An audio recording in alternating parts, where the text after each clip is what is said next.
Class, Once again, like always. fun time in the midday despite chopping around in a tight range on these markets.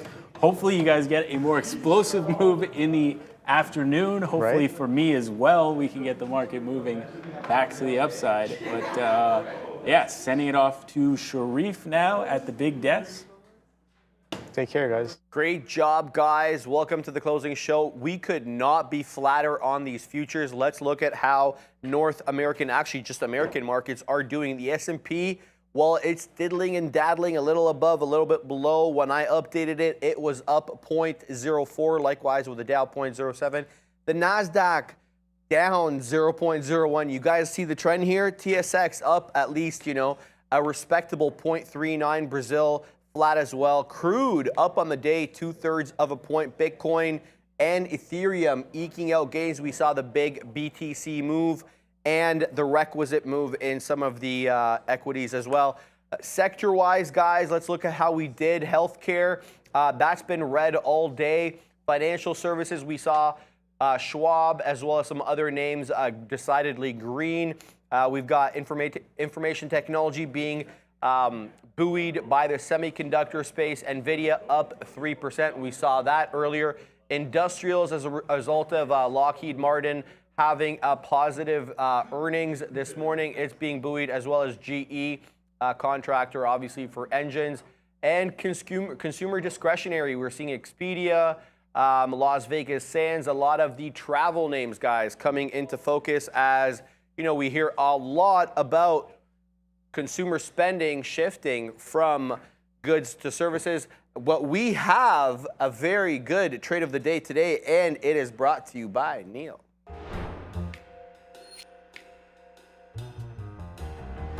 Trade of the day is always brought to you by Day Trade the World. It's going to be Nvidia today, and it's all about how it started out. Now, Nvidia caught a price upgrade. They were gapped up pretty early, and then all of a sudden some news comes out from Microsoft that they're going to get in the game for their own chips in the AI space.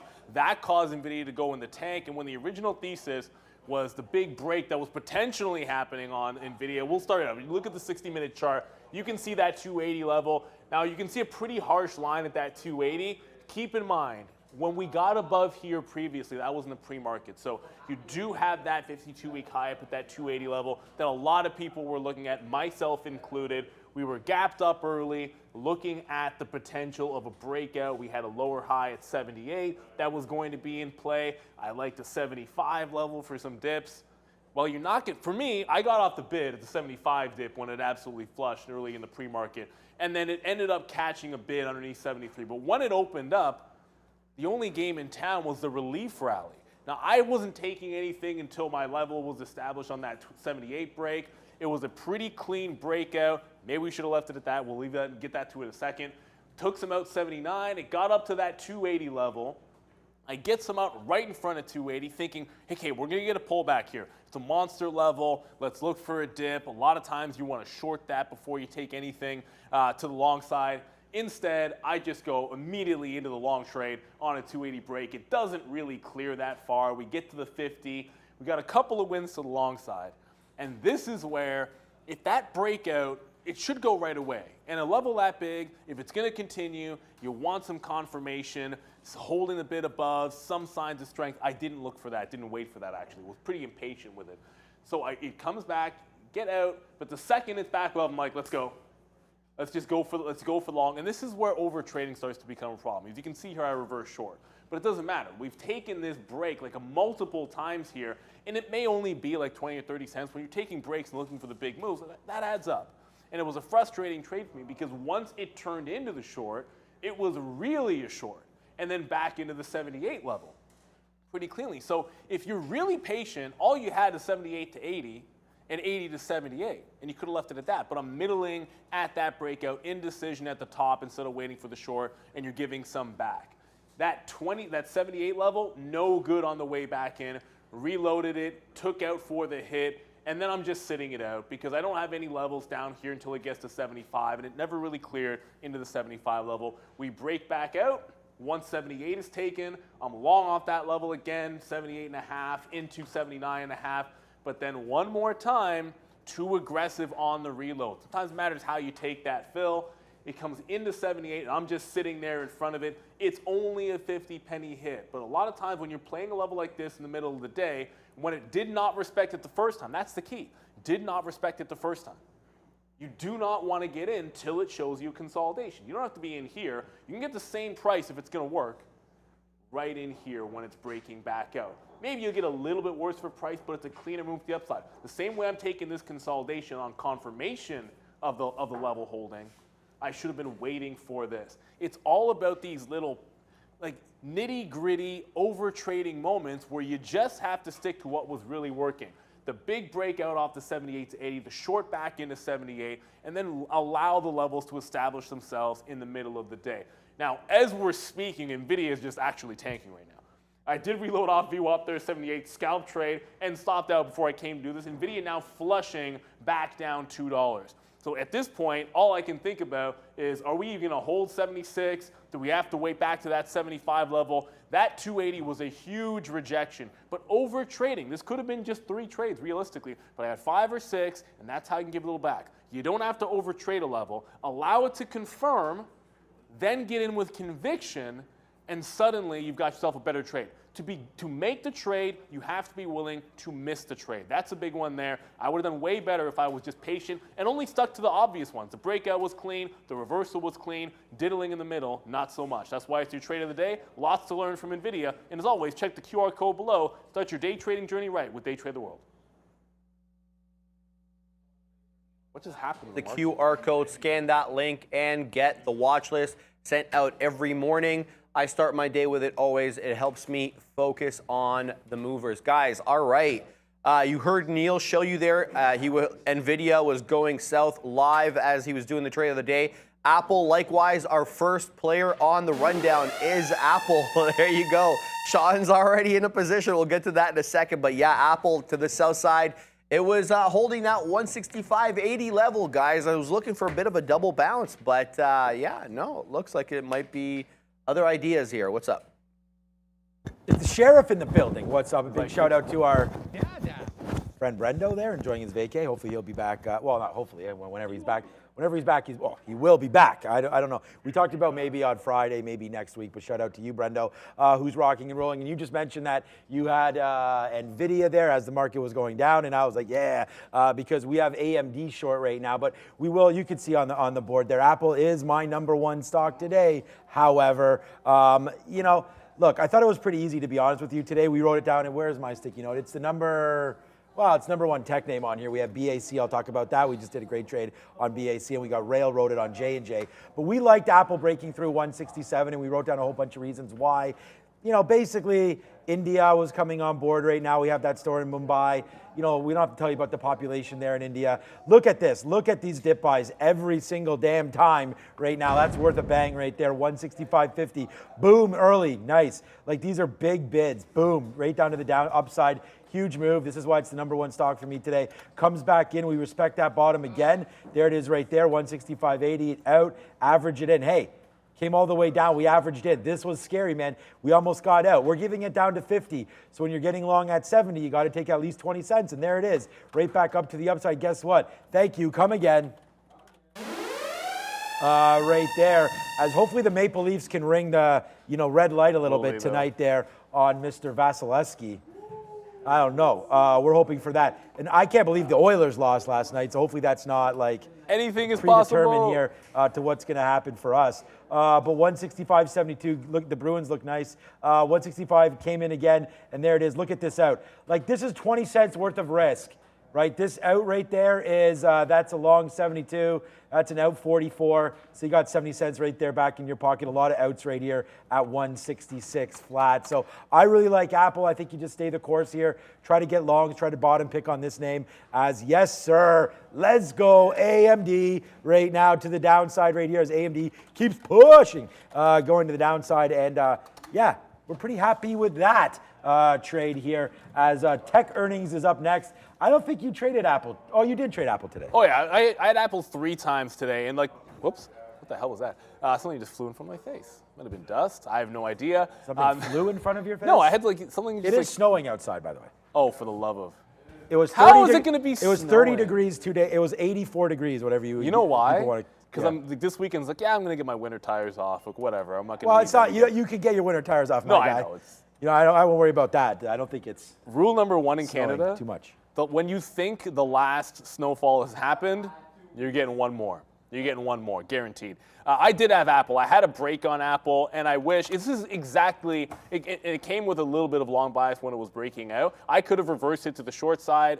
We talked about that was just an Nvidia, and went for the reload, and it's an undisciplined reload. The long break, the reverse, all you have to do is say either do nothing or recognize it just failed to break out and look for a short. And there was a good question in the chat, and it was, how much do you guys care about the time and sales when you look at trades? For breakouts, it matters because that can give you an idea of velocity and who's buying above a breakout level to confirm it. And when you don't get it, you don't have to reverse, but you definitely don't have to jump back into it because you just waited for support on this. There's only 2 trades today on Apple when I sat down and wrote it down, and that was the break at 167, and that was looking for support, and it never even got down to the previous close. But I did have one trade in the middle. The one trade in the middle is all you need to wreck your day. But that's just Apple. We're going to do, I guess, tech earnings will be next. Ooh, man, Tesla, that's going to be wild. But Tesla and Netflix really moved today going into those earnings. I think we're going to have a good one this afternoon because on Netflix, there's some bets going in either direction right now. What a segue, Neil. Have a look at this. Okay, look, Netflix is up 0.29% on the day. Last time tech earnings were around, this stock moved $15, $16 on the day. It was crazy volatile. I know because I was in it at that time and I was like hating my life. But needless to say, today's definitely been an inside day. I wonder if that's foreshadowing some of the earning expectations this time around, maybe not so much on the line as last time. Tesla also kind of having a bit of an inside day, down 1%. It's been kind of down into the right, holding at that 185 level. Tesla, obviously, tomorrow. Netflix, tonight, guys, I think it's 405, something like that. But Stressla, tomorrow. Stressla, tomorrow, guys. Stressla. I love that nickname, but I'll get Netflix out of the way because I think we're going to be talking some EVs with Randy. He's got a rant in there. Randy always has a rant for you, and they're good ones, especially when it comes to EVs. But look, Netflix, it got destroyed yesterday, and I mean a lot of things got back to the highs in yesterday's trade. You know, Netflix was obviously not in that camp. You can kind of see here. And then it just did a 335 rollover. And then right at about noon, it just caught this all kinds of a buyer bid, $4 or $5 to the upside, could not get through the high, wicked the pre-market highs, and then rejected. And it took 30 minutes to go back half the move, but it's putting in a higher low. If this breaks out, I would not be surprised if we saw this run through 336 and then suddenly we're back in the 40s. That's the kind of thing that's happened before when you've released some pressure previously. Maybe you're going to have some buyers just like jamming it up to that 340 level, but watch for that 336. I don't think you want to mess around with the middle. It's shown you 330, 331.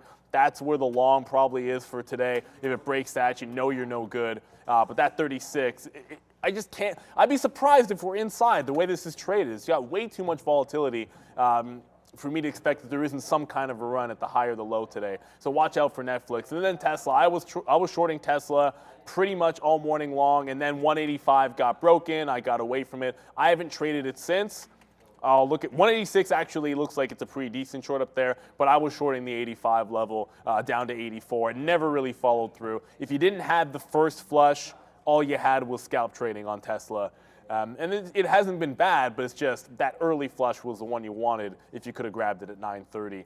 And this afternoon, we'll see, but Netflix is the one that reports tonight. We get Tesla tomorrow. Yeah.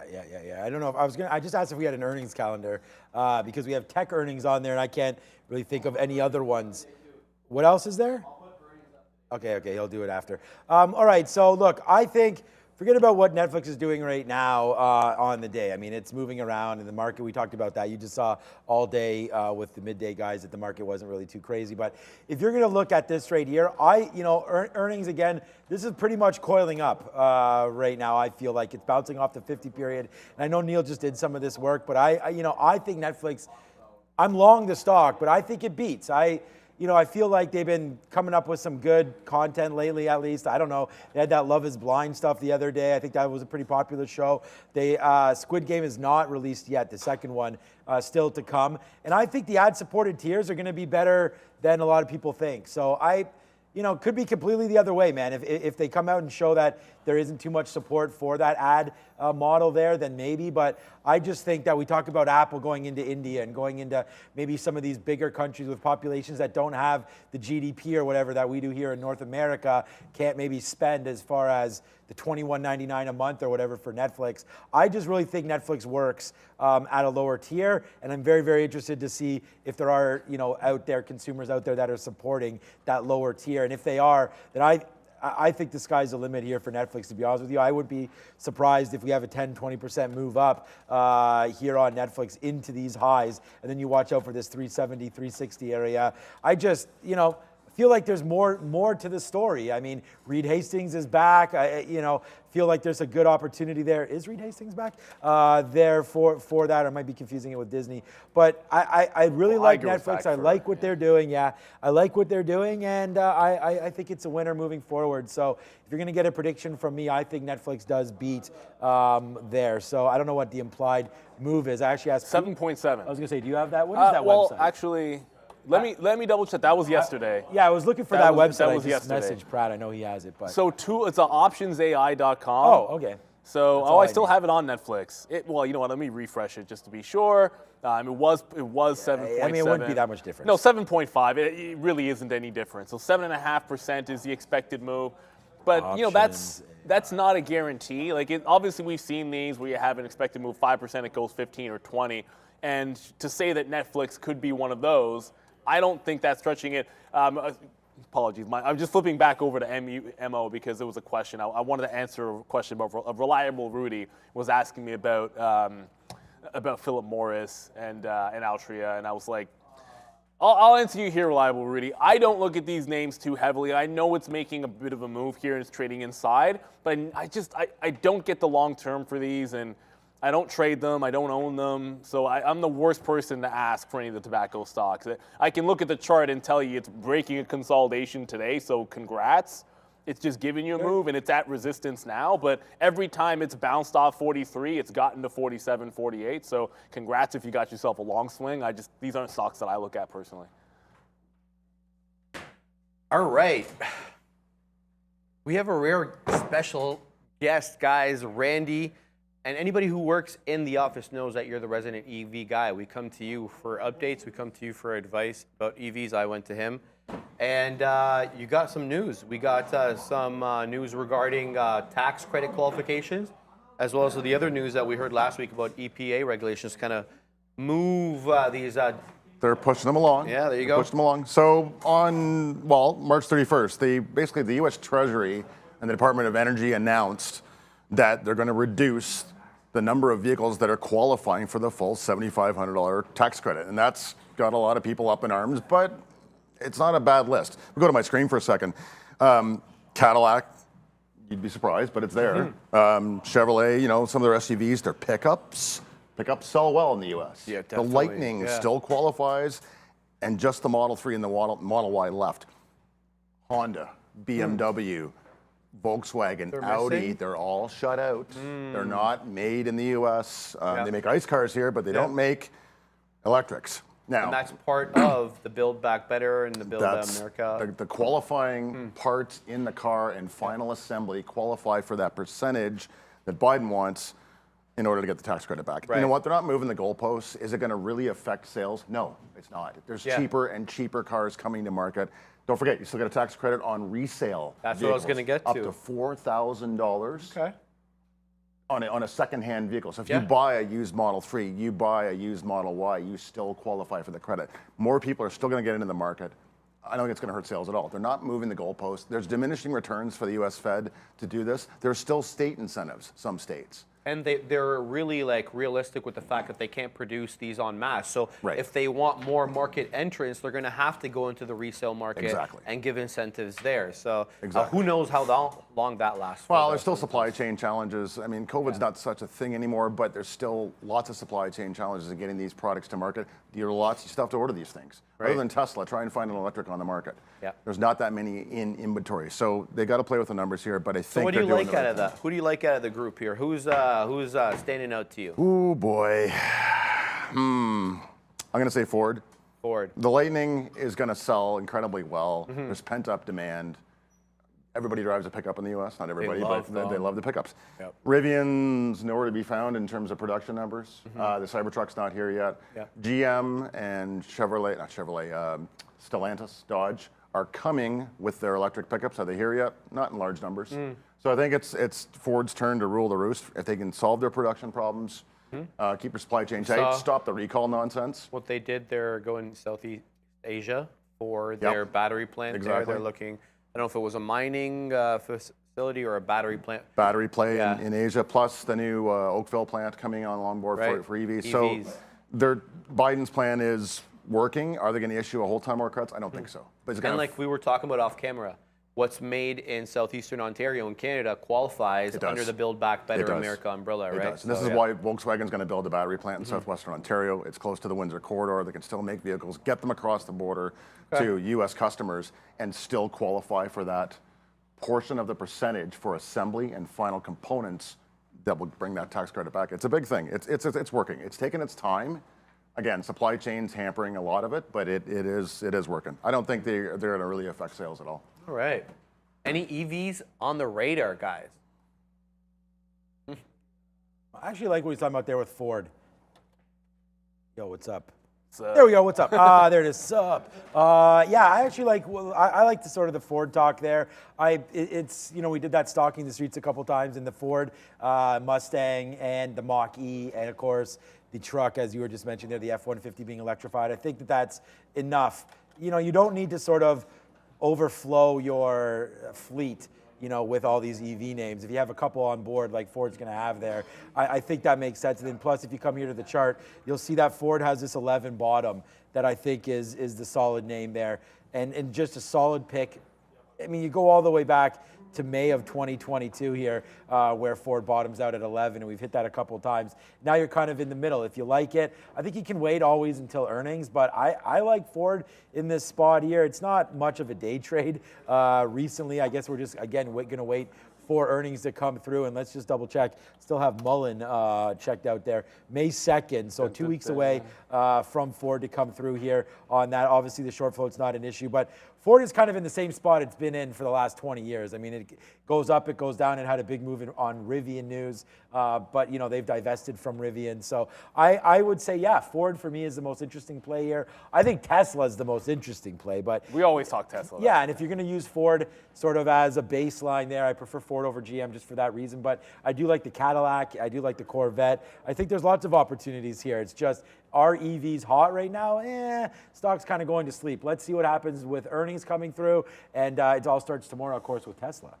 Yes, sir. I have to use my trade ideas chart here for a second because reporting next week is GM. I think they're before Ford. But also, one of these races, like Roblox just hit 41. I can check that out there. Boeing making some moves as well.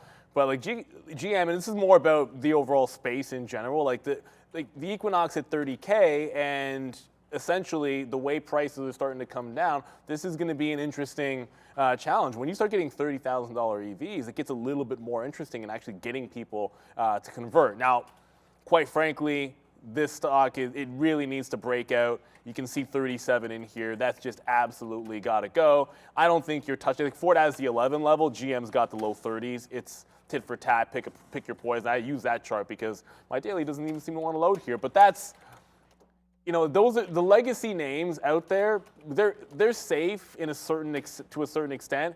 But when you look at Tesla, they're the granddaddy, obviously. If you want to take bets on what can actually really run to the upside, I mean, Lucid and Rivian are out there. I just sort of feel like there's a lot of risk of them failing altogether, just because you need a lot of money and runway to last some of the trials and tribulations that Tesla's already managed to work. They're down 1% today, Tesla.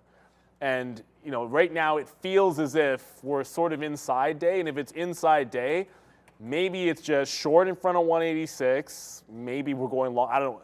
Definitely I like short in front of 186. Maybe we get down to 84 and you're looking for that long trade.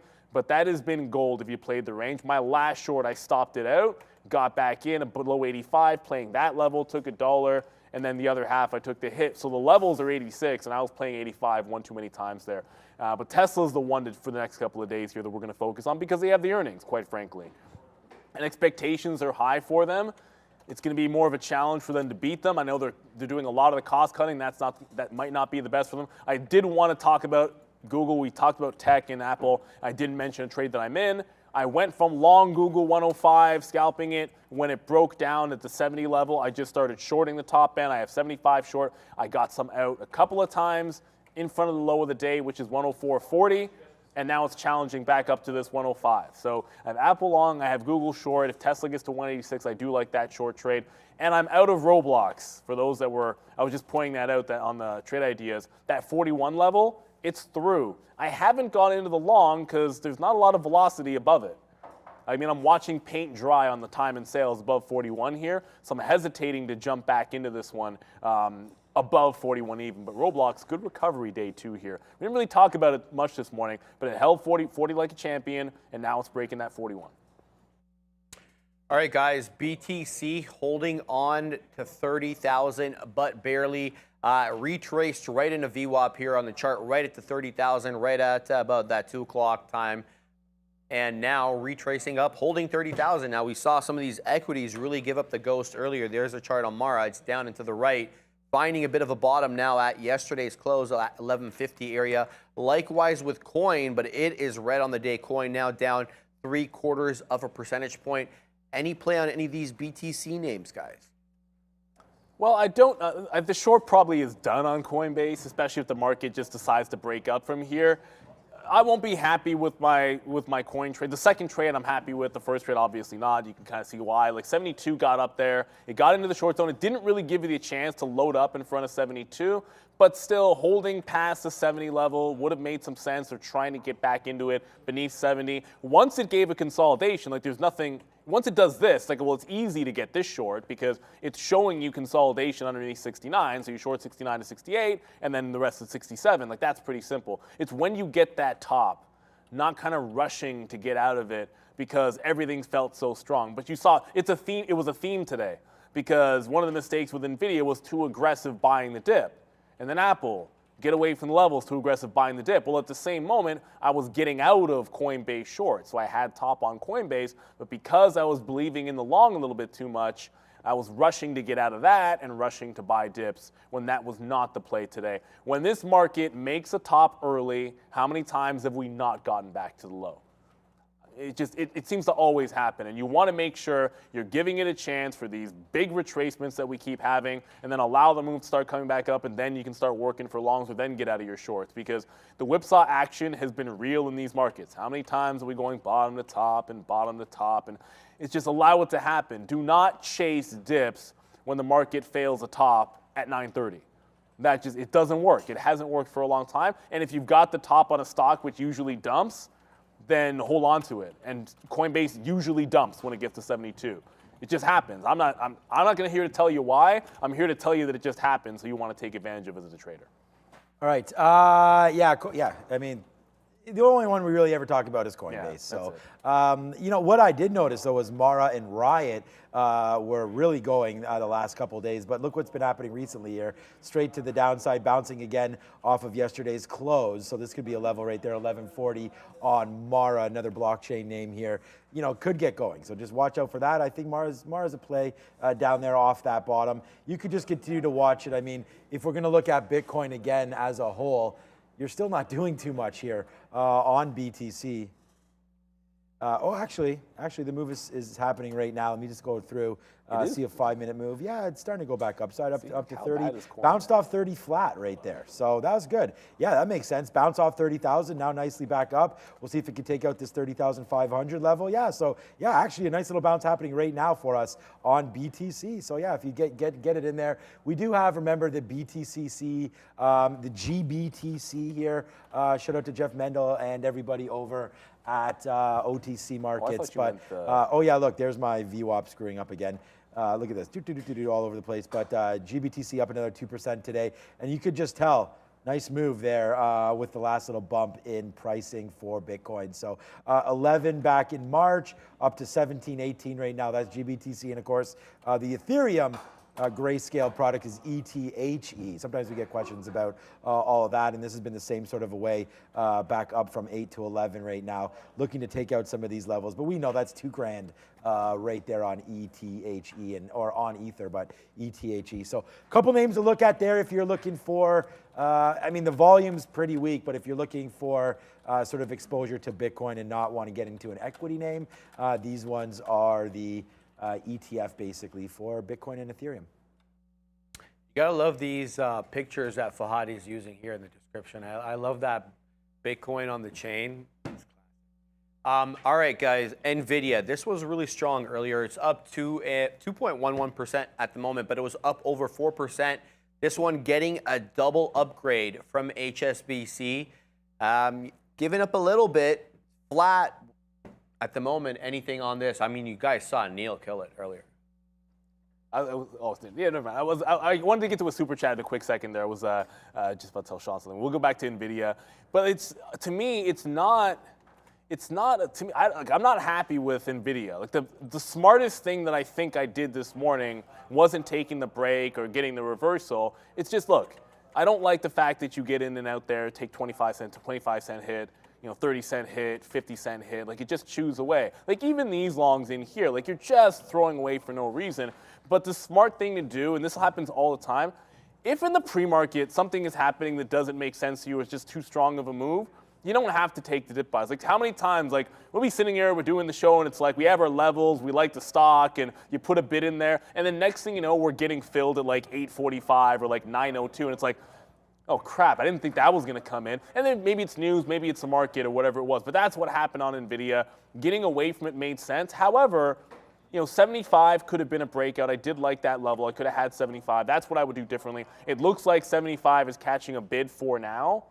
But the market's inside the range, and Nvidia broke down. It's up 2%, but to me, when you're breaking down and the market is holding the range, that's relative weakness. So when all of a sudden, I mean, like Apple's near the highs. Nvidia and the chips are breaking to the low side.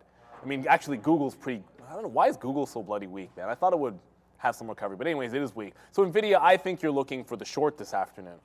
The long off 75, that was this morning, and with this relatively weak, if the market takes a low, is Nvidia really holding up? I just can't see it. It doesn't make sense to me at this point. I wish I was short Micron. I wish I was short Intel right now. I'm not. I'm short Google. Ooh, Intel looks pretty good here. Okay, maybe I'll short Intel at 32 now that I look at it, but the question would be, why is it even holding the bid when the rest of the chips are deciding they want to sell the news here?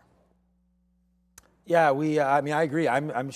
You said short all those names, and I'm short sort of the other one here with AMD. I mean, it's been a good trade for me today. Buy these bottoms at 90, held it until it broke below. Then we shorted into the 200 period right now as the NASDAQ continues to struggle. Wow, NASDAQ's at 0, but we were up 0.7 at one point today, of course. So yeah, NASDAQ continuing to struggle a little bit, and yeah, no surprise here. I just taken the short. The short's been printing. We're going to have a decent day here on AMD, but yeah, I don't know. We keeps bouncing off 89.60 right back into yesterday's close. So you can't sort of make these stocks move. If they do, they do. But for me on AMD today, it was just a story of just going long early on 90s. Well, we got one out right there. I talked about how horrible that was off the open. That was that one blemish that I wasn't too pleased with. But it came right back in, and we bought it again. So here comes the dip buy. There's the long again. We tried a long there. We got a piece out. We got taken out. Then we averaged into the short. Now the shorts come in again. And this in the last hour, it's been kind of like made money, lost money, didn't really do too much. So hopefully this can come back in and take out some of those lows again. But hey, the short's been good, and if it comes back up to 90.20, I think we'll short that again right there. But for now, market kind of in muted positioning. So that's what I'm doing right now. So I have Apple. I see what you're saying, Ponzi Fonzie there. Apple get down. We're long Apple, and Apple's been an absolutely fantastic trade. Maybe should probably tweet this out, man. We've been getting off on these areas right there, down to 165.70. But right now you're right back up, and I think that you might be onto something right here for anybody looking for the short. You're right back into this area of some kind of resistance. I don't know, we just made that resistance. So to think that this is like an official area here, I don't know. But we're still long into this. We'll watch it around this 166.70 area. I don't think the market is primed yet to tell me what to do as far as a long or a short is concerned. So I don't want to lay into Apple. We're already short AMD. I think we'll just let this Apple one ride up. So sorry about that, Ponzi Fonzie. But I really think that I'm going to stay with the long here and not reverse into the short. If anything, maybe an Amazon short, but I'm going to look at that. I'm trailing my Apple. It's at a price that makes some sense, and I don't know with the market. If the market doesn't ever break out, I mean, at some point, I did short Intel, by the way. I have 97 short. That's an aggressive stop. You don't need to cross 20 pennies on Intel. I don't even know why I put that order. We'll just no man can cross it, as you know. Nobody can cross it. No man can cross it. That's an old one from YouTube. You know how old that is? That is an old like one. 40 years, probably. It's pretty darn old. But I just feel like Apple's gone. I'm not saying it's gone too far, but if you look at the lower high, like this is where I messed around. And again, like this is what happens. You kind of overtraded in the middle, too many shares and away from key prices. And this is where it failed, the lower high at 10 o'clock.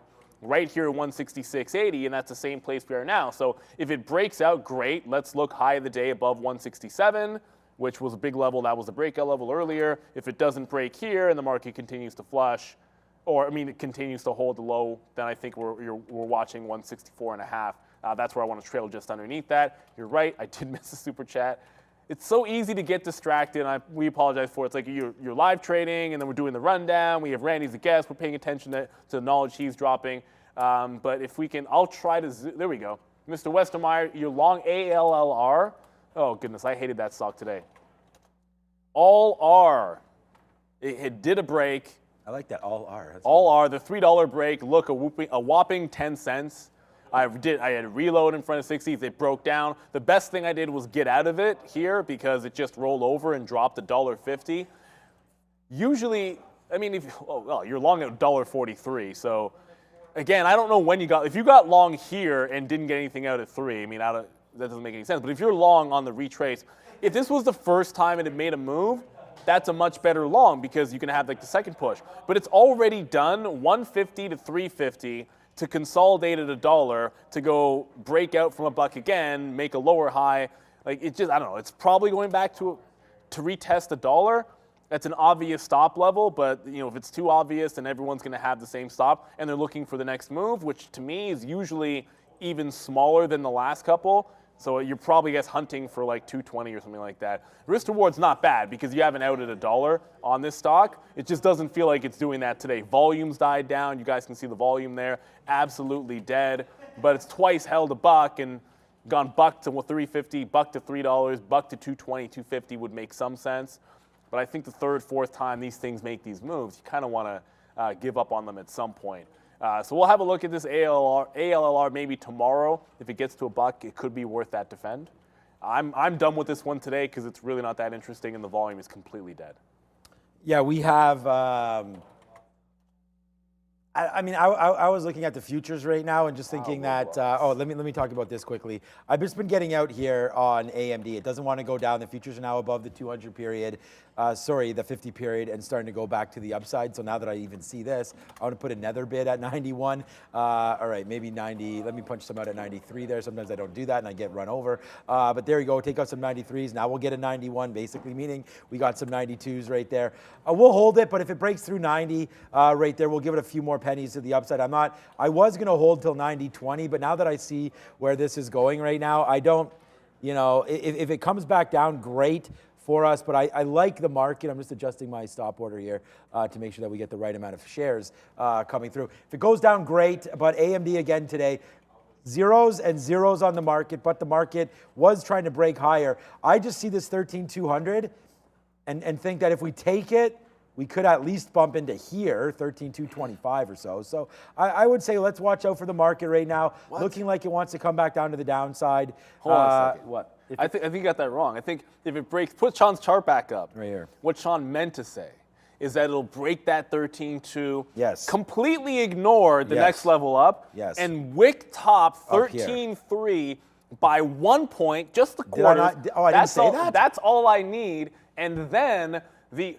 7 people bet yes. Oh, I was paying 17 to 1 on that I stupid see the bet. Streamlabs bet Now all of a sudden it's like 7 people have bet yes, we're going to break 13.3 on the NASDAQ. Well, that's not happening. It's really not happening. But you're right. First would have to be breaking that 13.2. That's the only way to get to 13. That said, like usually anything can happen in Power Hour. I don't think it happens either, but anything can happen in Power Hour. You never want to think it's Oh, a yeah. 0% chance. It's only to get back up there, 100 points on 13.2. I think move about 0.5%. If you get up 1%, then you're there. So You know why we can't? I would say watch out for that. Wasn't the high of the NASDAQ 0.8? Yeah, it is. Something like that. Yeah, But- it doesn't matter anyways, yeah. But Microsoft, I have this wick on the chart, but Microsoft not moving. Alphabet, hope this chart will look a little bit better. That's why- Alphabet chilling on the lows. But that's why it can go.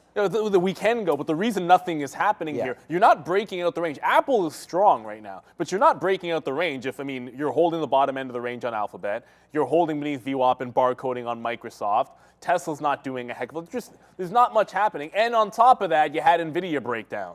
So good luck breaking out when all of these, Apple can't drag the entire market up by itself. Well, Sometimes it can, but it doesn't. It's not working today. How about that? It's not working today for Apple. The bet is, and we're going to leave it open for another until Frank, our guest, is done. We'll at least leave it open till that. It's will the NQ break 13.3? So will the NASDAQ futures break 13.3? And by break it, it only has to tick above. Yeah. So one tick above 13.3, which is 120 points away and very unlikely, and that's all it would take. Now, at the time we were consolidating and felt like it could have broken out, it's highly unlikely. But there's too many names that are weak today. We've seen these retracements before. It's just today it doesn't feel like it. I just added a short in Intel to my Google short, and I'm going to play the bottom end of the range, 32. This 3190s, 3180s have been pretty good. I'm going to get some bids out there. Just want to make sure I'm on the bid. So if we come down and play inside the range, you want to be getting taken out on the bid as it goes down. Like just now, I rang the register on Google. I haven't gotten anything out on Intel, but Google's starting to come back in. They'll come back to a 3-minute. Kind of missed a reload there. I was getting Intel instead, but as we get back to the low of the day, we'll get some out of Alphabet. My trailing stop could trigger on Apple. Then I'll be out of the one long that I do have. Yeah, so we actually we'll spin the money because we'll take $1 on Apple and get out 165.70. We just got out there. It broke the range. Good call on Ponzi Fonzie and whoever else was talking about the short possibly being flushed out here in the market. I mean, we are actually making money. I mean, that call, whatever. We're out at 155 there. You can see we save ourselves a little bit of money, but the money's coming in on this play. Ooh, I didn't even realize it was this far down. Okay, AMD, I got to get something out here. I'll put a bid at... Come on, 71s, you can do it. Nice little flush there on AMD. As I said, I guess we're wrong. We're thinking about getting some out here as the NASDAQ was upside, and then we just had a decent move down. But this is why it's tough to trade. You know, like just made a hot, let's call this the high. So we just went to the highs, and now we're right back to the lows of the last hour and a half, you know? So back up, down, and around. So if you're not playing these ranges, it's going to be pretty tough. There it is right there. Let's go right there. What's up, Kat? Hola. Like and subscribe today. Yeah, hit that like, hit that subscribe there. We're going to have a big guest coming on, Frank Caberna, IG. It's going to be a good one coming through right now to talk all macro kind of stuff. So that should be a lot of fun. We're going to have him on in just a second. But I think the market does possibly take this bottom at some point here today. And even during this interview that we're going to have, it looks pretty weak right now. You know, big tech earnings on board. I think a lot of traders are going to be nervous about that. BAC with a good result there, trading around 30.50 right now. Bank earnings so far, big tech to start today with Netflix, and then they start to flow through after Banks that. were good for the most part. Yeah, I think the banks are pretty good. I mean, Goldman, not so good. It did bounce. Goldman bounced. Did it bounce? Yeah, Hold on a Goldman second. bounced nicely. Still actually down bounced. how much? It's not flat. It's flat. Oh, wow. Well, close to it anyway. Oh, so yeah, 1.7. That's good enough for that. Okay, it's Frank Caberna time, and it's at the big desk with Sharif. Yep. Time for Frank Caberna, Senior Content Strategist at IG US. Frank, thanks for coming on. It's actually very good to have you on today, especially on what's the eve of a very big UK and Euro inflation print tomorrow. We've seen the relative outperformance of the Euro versus the US dollar lately. I guess the worries are that if inflation eases, the ECB will be forced into eventual rate cuts, which isn't so good for the Euro. Is that the thinking? Is that an oversimplification? You nailed it. I don't actually even have to say anything. You're having me on as a guest for no good reason because you got it all right there, my friend. No, absolutely on track. Thank you so much for having me on here. And just to dissect a little bit of what we're looking at vis-a-vis inflation, how that might affect interest rates, and then also foreign exchange. And of course, the stocks that a lot of people out there are trading. I do want to give a little semblance of what we're looking at in terms of the overnight inflation rates that are coming out of the UK and the Eurozone, because you'll remember that the US reported inflation last week. It came in at 5%. The expectations out of the UK and the Eurozone definitely higher. You can see here in the UK that they've been reporting actually almost double the inflation of the US, and they're expected to hold in up there at 9.8%, and that's going to come out tonight at 2 a.m. Eastern time. And in the Euro area at 5 a.m., they're looking at a slightly lower inflation than the UK, but still higher than the US. And I rope in the currency piece here because inflation, though it is a sign of a diminishing purchasing power for currencies relative to the goods and services that the basket of inflation measures against, inflation has actually been quite good for your currency in the Forex market. And just to draw a little A to B to C for everybody out there to get the macroeconomic mind moving before we jump back into some charts and look at what could happen off of these inflation numbers overnight, you see that Euro inflation, for example, coming in higher would dictate that the Euro purchasing power is lower relative to Euro goods and services, sure, but higher inflation over the last 12 to 24 months has been very highly correlated to higher interest rate projections. And now interest rates, if the Euro area is having a higher inflation than the US and it comes in even stronger than expected overnight, expected around 7%, if it comes in 7.5%, 8%, then that would be cause for the European Central Bank thinking that their interest rates need to stay high or potentially get higher. And this is coming at a time where inflation in the US has been diminishing to the point where people are calling for the Fed to cut interest rates by a full percentage point by the end of the year. Now, that interest rate differential is what's going to really shift the exchange rate between the euro and the US dollar. Higher interest rates, higher demand for that currency. And so higher inflation out of the Eurozone could correlate to another bid above 110 in the euro. But on the flip side there, a weaker inflation. And remember that the US, the trend has been generally weaker. US had a softer inflation last week. Earlier this morning, Canada had an in-line to relatively soft inflation. If the Eurozone and the UK come in with softer than expected inflation, even if it's still above the US is at 5%. If it's softer than expected, you could see those currencies fall down from their recent highs at 110 and 125 respectively. Okay, so some analysts are pricing in possible cuts by the Fed this year, but like you just explained, American inflation is receding faster than the European. So what could we be looking for in terms of ECB cuts? What's the horizon for there? Sure, and I'd like to bring up this chart that shows our inflation here in the U.S. versus the euro inflation. And I know it seems like I'm harping on the euro, but it is the other major currency, the other major economy that a lot of people look to right after the U.S. in terms of inflation and all these other things. And if you see the difference between U.S. inflation and Euro inflation here, you see that U.S. inflation peaked around the summer and fall of last year, and that coincided with some peaks in interest rate projections here in the U.S. And as we've been trending lower, those projections for interest rate hikes have now turned into potential interest rate cuts.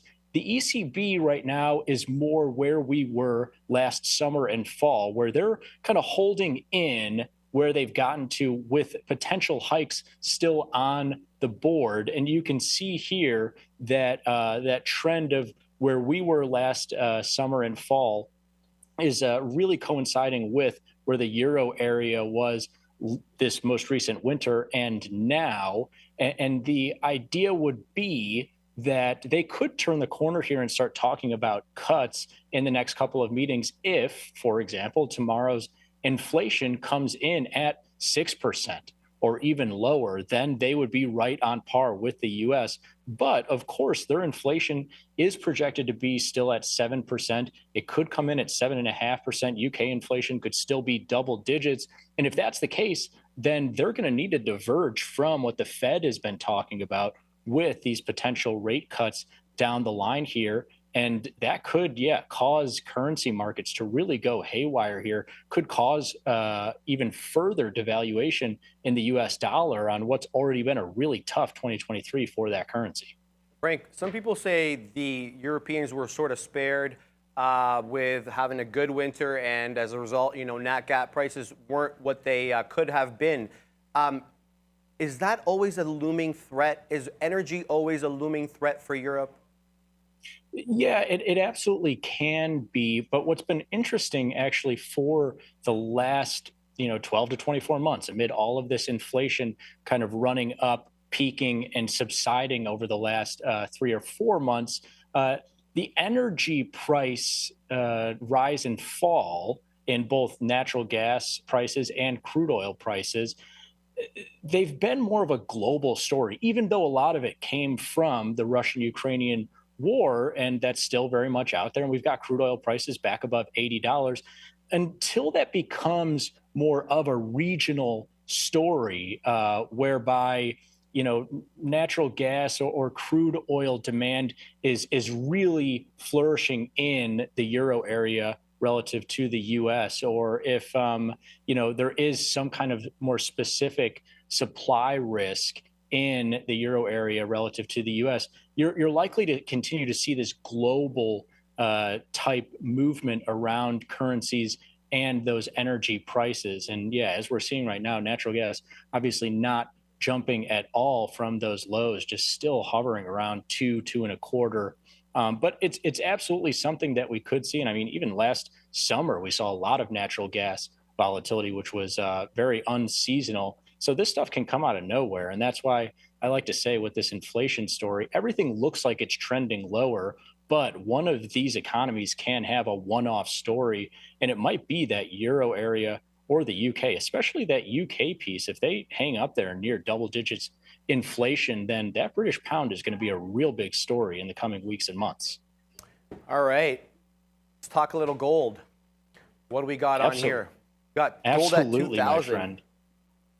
Yeah, it's been a little bit of a crazy ride in gold, especially the last few years here, as we've seen 2,000 a few different times. Now, that being said, since 2010, we've only seen 2,000 plus prices in gold, less than a percentage point of the time, but it's definitely becoming more normal of late, this $2,000 gold price that we keep coming back to. Now, the question becomes, is this sustainable? Are we in a new trading range as opposed to, prior to 2020, the bulk of the trading range when I started trading was gold, 1,200 to 1,500. Those were the ups and downs there in the gold market. 2,000 seems more and more normal, even though we're still only up there 1 or 2 days out of the trading year. What's interesting to me is that each run up here in gold has been for a different reason. At the start of the pandemic in 2020, it was largely a crisis protection bid. The bid that we saw in gold in 2022 was an inflation hedge bid. Now inflation's coming off, and this almost seems to be falling in line with US dollar devaluation, gold moving higher. And so, though it seems counterintuitive, it seems like, man, this gold market can't figure out what makes it tick. The fact that three different stories have brought this market above $2,000 does give me a little bit more confidence that this market can trade around 2,000 and potentially up to 2,100 and beyond. For whatever reason, it definitely seems comfortable up there. But the contrarian in me does look at that data over the last decade plus, 0.6% of the time we've spent above $2,000, and think in the short term, maybe we get this reversal back lower. But in the longer term, maybe the reversal isn't back down to, 1,500, 1,400. It's back down to 1,800. And we start bouncing in this range of, 1,750 up to 2,200, something like that. But either way, really interesting price action there in gold, maybe ripe for a little bit of a short-term reversal given this rarefied air that we're in. But I mean, 3 times in 3 years above $2,000 when we've only hit that once in the past history of gold prices that we have, definitely makes it seem like this is a more normal environment for the long term. There's some good tailwinds too, like we've been hearing a lot about the de-dollarization movement. How much do you feel this is contributing to this gold bull run we've been on? I think that is really the bulk of this story, because, and it's really, that's why I do feel, I'm not, necessarily the biggest gold bull out there, but it does feel very comfortable and content trading around $2,000. And the reason, especially here that seems so, is because you would have 2 or 3 years ago drawn correlations between gold and USD and seen the dollar on the rise amid the pandemic, or the dollar on the rise amid inflation last year, and gold running with that dollar to the upside. Now dollar is sinking, and it seems like that's actually spurring gold on higher, not dissimilar to that crypto space. I think you're spot on to draw those correlations between, pessimism in USD or pessimism in the traditional financial space. We've seen some of the volatility around the regional banking stuff causing a little bit of a gold bid as well. And that's really propelled this market higher. And then on those days that the dollar is bouncing back, it's not like gold is sinking back to 1950 or 19 even. It'll be really interesting if this time they can take out those historical highs of 2,100 before reversing a little bit, because they've only come off $20-30 from the highs that we put in last week. It'll be a really interesting time to watch gold prices. Frank Caberna, Senior Content Strategist at IGUS. Frank, thanks very much for your time. Thanks for having me, my friend. Yes, sir. Thank you very much there, Frank. And, we don't really always talk about the strength. My mic is on. Mic is on. Mic is good. Okay. You guys can hear me. But we don't always talk about what's going on over in Europe. Oh, it's on. You guys are singing in my ear. It's like, my mic is fine. You guys can hear me. Okay, there you go. But we have to pay attention to what's going on and sometimes get that macro view of it. As day traders, we're here to make the trades. That's what it's going to be all about. But a big move to the downside, I chuckle a little bit, because while we were away, Nvidia, I got into that Roblox failed 41. I got the 95 short, that was printing. I got out at the low of the day on my Google short, that was good. Intel started working, but I wasn't in Nvidia. At the start of the show, I was still in Nvidia long on the trade of the day, and then that stopped out. It drops $4 into 73, kind of where it found that bottom previously, but I'm just shorting into this 75. I felt like this was a short. I didn't take the 75 break. I decided to take the Roblox breakdown, figuring it had more room to run down. But I'm in Nvidia now. I'll get more if it gets close to 75. I'm just believing once we're going to really hold the range this long. on the futures to not make that leg down. And Nvidia was such a huge reverse that it does make sense to me. I want to give that a little bit of a chance. It's a pretty big bounce so far. Well, like I said, I got into that Roblox. Didn't like the way it was trading above 41. It was just failing that break. Wasn't very clean. The second time through, failed the lower high. I could have had this consolidation. I end up taking it when it breaks that low. I'll get more out 75, and then VWAP would be the target for Roblox. Still a strong stock on the day. And it is, I mean, the uptrend technically not broken, but I'm in Nvidia short. I probably will not add to Intel as long as I'm shorting Nvidia in the same range here. So that could be a nice one. I did get out of Alphabet as well. Alphabet took the low of the day. I got out of all of it. It was a bit of a keystroke error. I probably didn't have to get out of all of it. I'm trying to get back in on a pop. I'm just not sure we're going to get enough of a pop on Alphabet. And I don't like the short here just in front of 104. I'd rather it a little bit higher up. What's up to everybody in the chat? I just saw what's up to Alpaca there. He said, "Goddamn, Sean." I don't know what I did right there. But if you're talking about this Amazon trade, yeah, it was a good one, man. Short 80s and change. We actually got some good price there, 85, 86, and we took an 81 to break. And our best fill is 52. But if you're really wondering what I was excited about is this AMD print. Look at that AMD print, man. We got this down here at 35.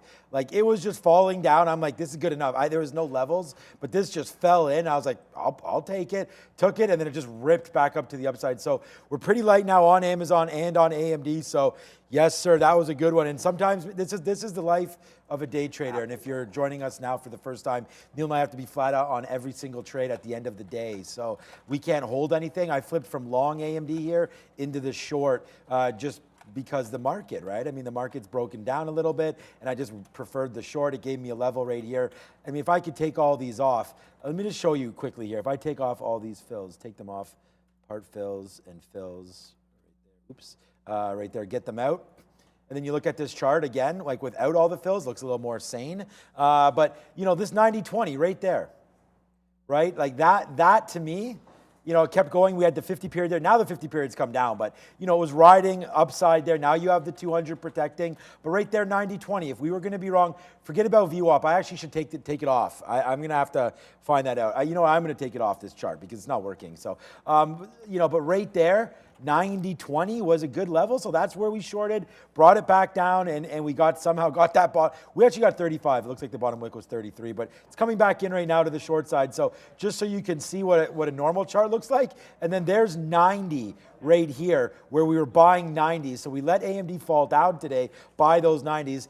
Chart on now, and you'll see some of these fills where they came from. I got this new mouse, so sometimes it's a little bit shaky here. It is very sensitive, which is great. But look, there's it coming in into 90s, so there's all the dip buys into 90s, some nice profits, and then there's me shorting against 90-20. So, you know, chart looks a little different when you can see sort of the transactions that we're doing right there, but here comes AMD trying to push lower as well. Amazon kind of fighting the good fight, man. It's all the way back up now. So, you know, unlike NASDAQ, actually NASDAQ did make a move back.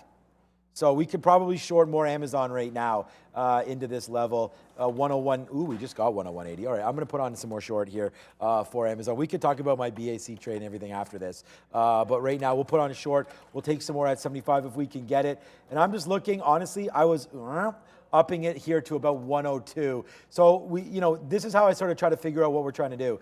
Looks like we might have missed that 75. Maybe we'll get it. But downside there, so these outs are 102 right there. So, you know, you put it on with about a 15-cent worth of risk. There's that first piece. That's only 10 cents. But then there's 20, and then at the bottom is 30. So, you know, about 2 to 1 at the maximum that we got. Now we're short again Amazon. Let's try to work that up to that 102 area. You know, it could turn out to be a loser, but we're short Amazon right now against what is, I think, going to be I mean, we talked about retesting the bottom. We took the bottom out. So now do we retest that bottom?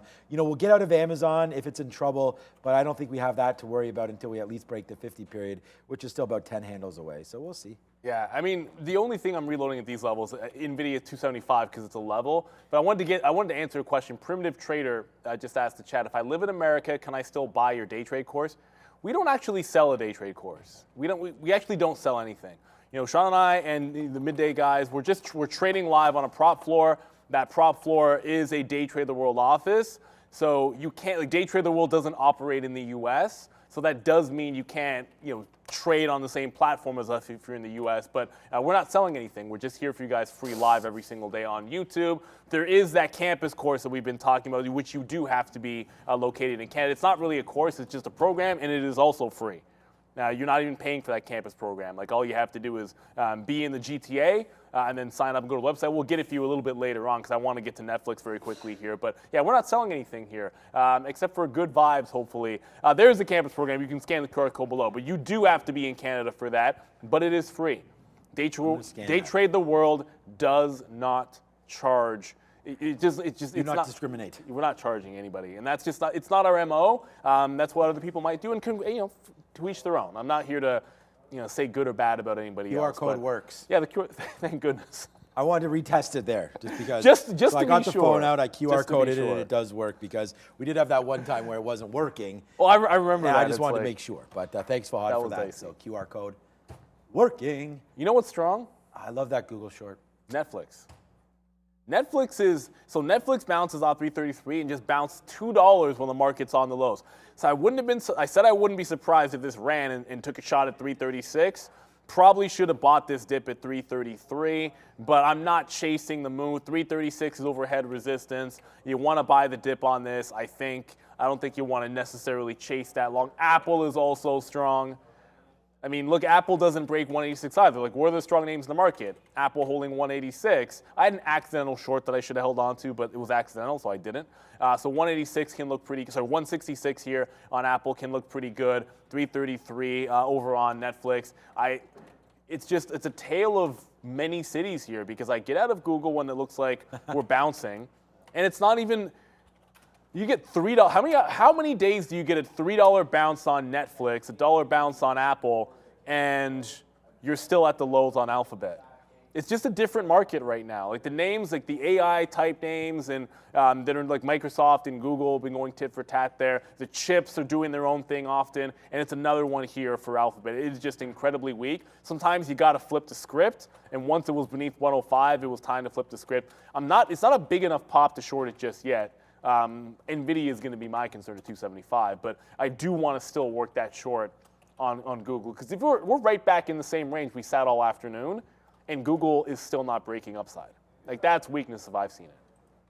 I'm just getting my order set up now because I want to take some more. That's funny.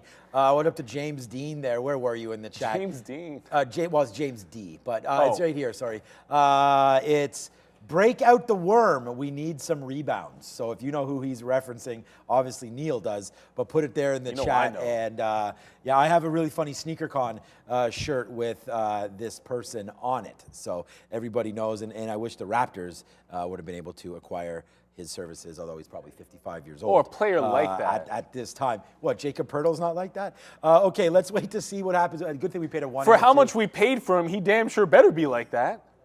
That's for damn. Why did I bring up the Raptors? Like, it's just such a sour. Because you wanted to make a Where's my Raptors poster? Here it is right here. Hold on a second. Can you tell we're not happy with the Raptors around here? No, yeah, we're thrilled with the Raptors. No, but I mean, like, you have no chance in the playoffs when you trade your first-round pick.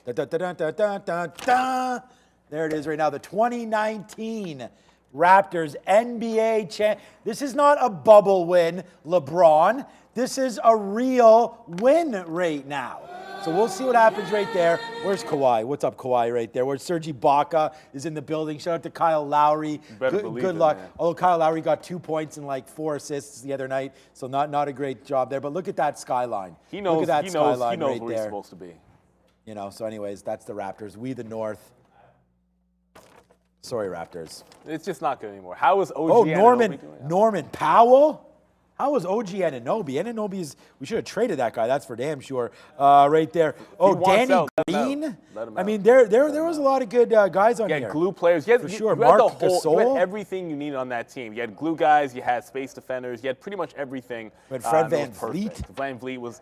And he wasn't even at his best. That's the thing. Like, he's actually grown a little bit there, and so is Siakam, but it doesn't really matter. He'll be on his best for some other team next year, I think, unfortunately. Yeah, these guys know it's Rodman. I just saw Rodman's in Rodman's in Vegas. I forgot about that. He might be in Vegas. I have no idea. Rodman is permanently in Vegas, He seems to like it down there. But he was a legend, and you need players like that. You need players who know their role, who can basically, they don't have to be like the superstars. Right. But they're just those perfect role players. He's a great defender. Like, the guy is, he deserves all the credit he gets. If you never got a No chance to see hating him, on that. that's why the Bulls were as good as they were, because they're just absolutely freakish. They had everything on those teams. Speaking of But having, they didn't have the GOAT, apparently. no. Michael Jordan's the GOAT. Let's just, can we? No, I mean, I I know should you. have started I know you're something. joking. But I know you're joking. I was right? looking, Like, I think, Fahad's over Fahad's there. editing something. He's got his he headphones does. on. It's better Fahad that tends way. to think that LeBron James is the GOAT, which is, and I get it. I 100% respect that whatever era it is, if Well, you you're a could have person one of, of two if you're a opinions. person of that era, that's who you're going to think is the best. I'm totally down with that. If you're young, you think that LeBron's best, and there's nothing wrong with that. It is what it is, but it's still Michael Jordan. I mean, I don't think most people won't argue that. There's one person that would argue it, LeBron James, for sure, would argue As that. he should. Should he, though? When you're as good as him, you should believe that you're the best. I don't know. Sometimes I have no issue with him saying it. you don't? Fahad maybe, but not him. Right, okay. All right, so anyways, as I said about Amazon here, I don't know, man. I thought, it's weaker than the market. We did talk about it pulling upside there. If we did take out the 50 period, we'd have to swing it around. But the thing is, the market's not doing anything still. And we just remain at a flat stance. So unfortunately, if this comes up anymore, we're going to eliminate some of the profits that we made here, and we're going to get out at 102, a 102 break. We could give it a little bit more room to the upside. If you're in this, for me, like I said, we got to be flat, but this looks like a pretty good spot. You know what I'm going to do? I'm going to do the Momo strategy right now. What the hell am I even thinking about? I'm not in love with this trade. So what I'm going to do is I'm going to get out of a little bit less than all of it right there on Amazon. So we're going to get a 3/4 if we break 102. And then I'm going to try to hold the rest against this 102.20 and then average in against that level. So the problem is like sometimes I get carried away. I don't get it out there. And then when it comes up here, I like this level so much that I'm in more shares here. And then it's just like an idea that we had initially that was wrong. We've made it, exponentially worse for us as it comes back up to that upside. So I think it's a wise decision here to get out of what did I say? I did 3/4. So getting out of 3/4, if we take 102, which it looks like it's going to do that right now.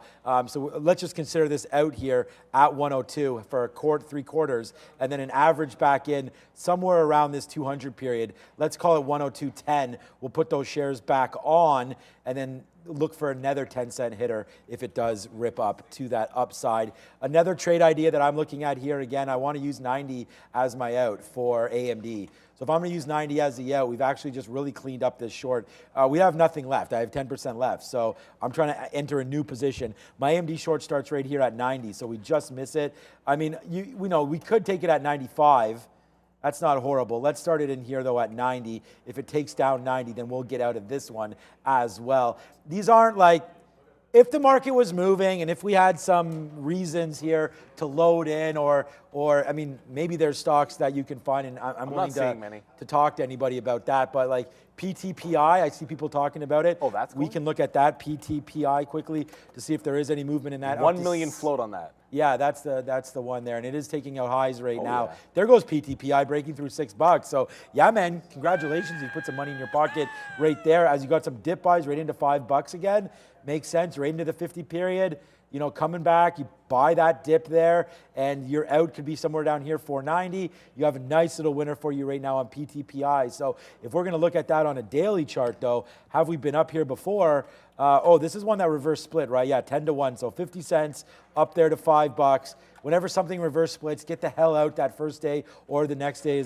I think we've all seen that. There's the move back down. There's the move again. And then today, for some reason, PTPI going to the upside. If Sharif is over there, can't remember what the news would be about this, but there goes PTPI. You did mention a low float. This is Petros Pharmaceuticals, so maybe something there. And you always want to try to get a little bit aggressive with these names because if they have figured something out, they're always a bio candidate. These sort of low float names. Also only 1 million shares out there. So yeah, nicely done there if anyone took that. I would say watch out for that 6. We just wicked that top, and you might have just had the top there at 620. But that, if you're not in yet, to me, that's the next area you want to look to go in if you take out the fresh high. Yeah, and it's not the only thing making a bit of a move here. ORGN, was just pointed out to me as well. It has been strong, but the difference is, you can kind of see the difference. ORGN was just pointed out by Dolph in the chat. at the highs up up, Dolph? 8%. But barcoding, like going side, not really barcoding, but going sideways a bit on lower volume, not really taking out the top. Like when it gets going and takes out the top, it's a little more interesting for that. But I want to acknowledge it. I got no issues. We'll talk about it if it's making some kind of a move. Oh, it's update Intel. Intel, if it gets back to VWAP, I'll reload. It got VWAP to the low, so VWAP to the low, and if we get that again over and over again, and then we'll go Roblox here. We'll just update what we're in, and then get to Nvidia last, because that's going to be the more interesting one. I now have another bid here in Roblox. It's still a strong stock. Actually, really, when you look at it, the fact that it pulled back 41 and only got to 40.75, I'd say still shows a lot of strength, but it feels like we're rolling back over. We're bouncing pretty decently on the market, and it's not really going back up toward that top. So I think 75s and then VWAP for me on Roblox. Nvidia, I want to give it some room, but I don't want to give it all. I'm actually considering doing that like blended stop thing, where I can get out half, and then see if it can, because 76 is where this turned before, but I don't want to carry this trade to 76. So what you can do, and I'll just do it now, is throw a tighter stop for half of it, because we said this like the other day. It's like, why not do half? Why not throw out a stop for half of it? That way you're not holding the entire thing. So adjust there, and if it breaks the stop, I'll just get out half, hold the other half. Now I don't need to have any aggressive bids to work it off. I can kind of give that one 2 cent low of the day on Nvidia. And, you know, if it gets up to 76, I'll still have half on. I can put that half back in. So only short, not really looking for the longs, despite the fact that we reclaimed the bottom.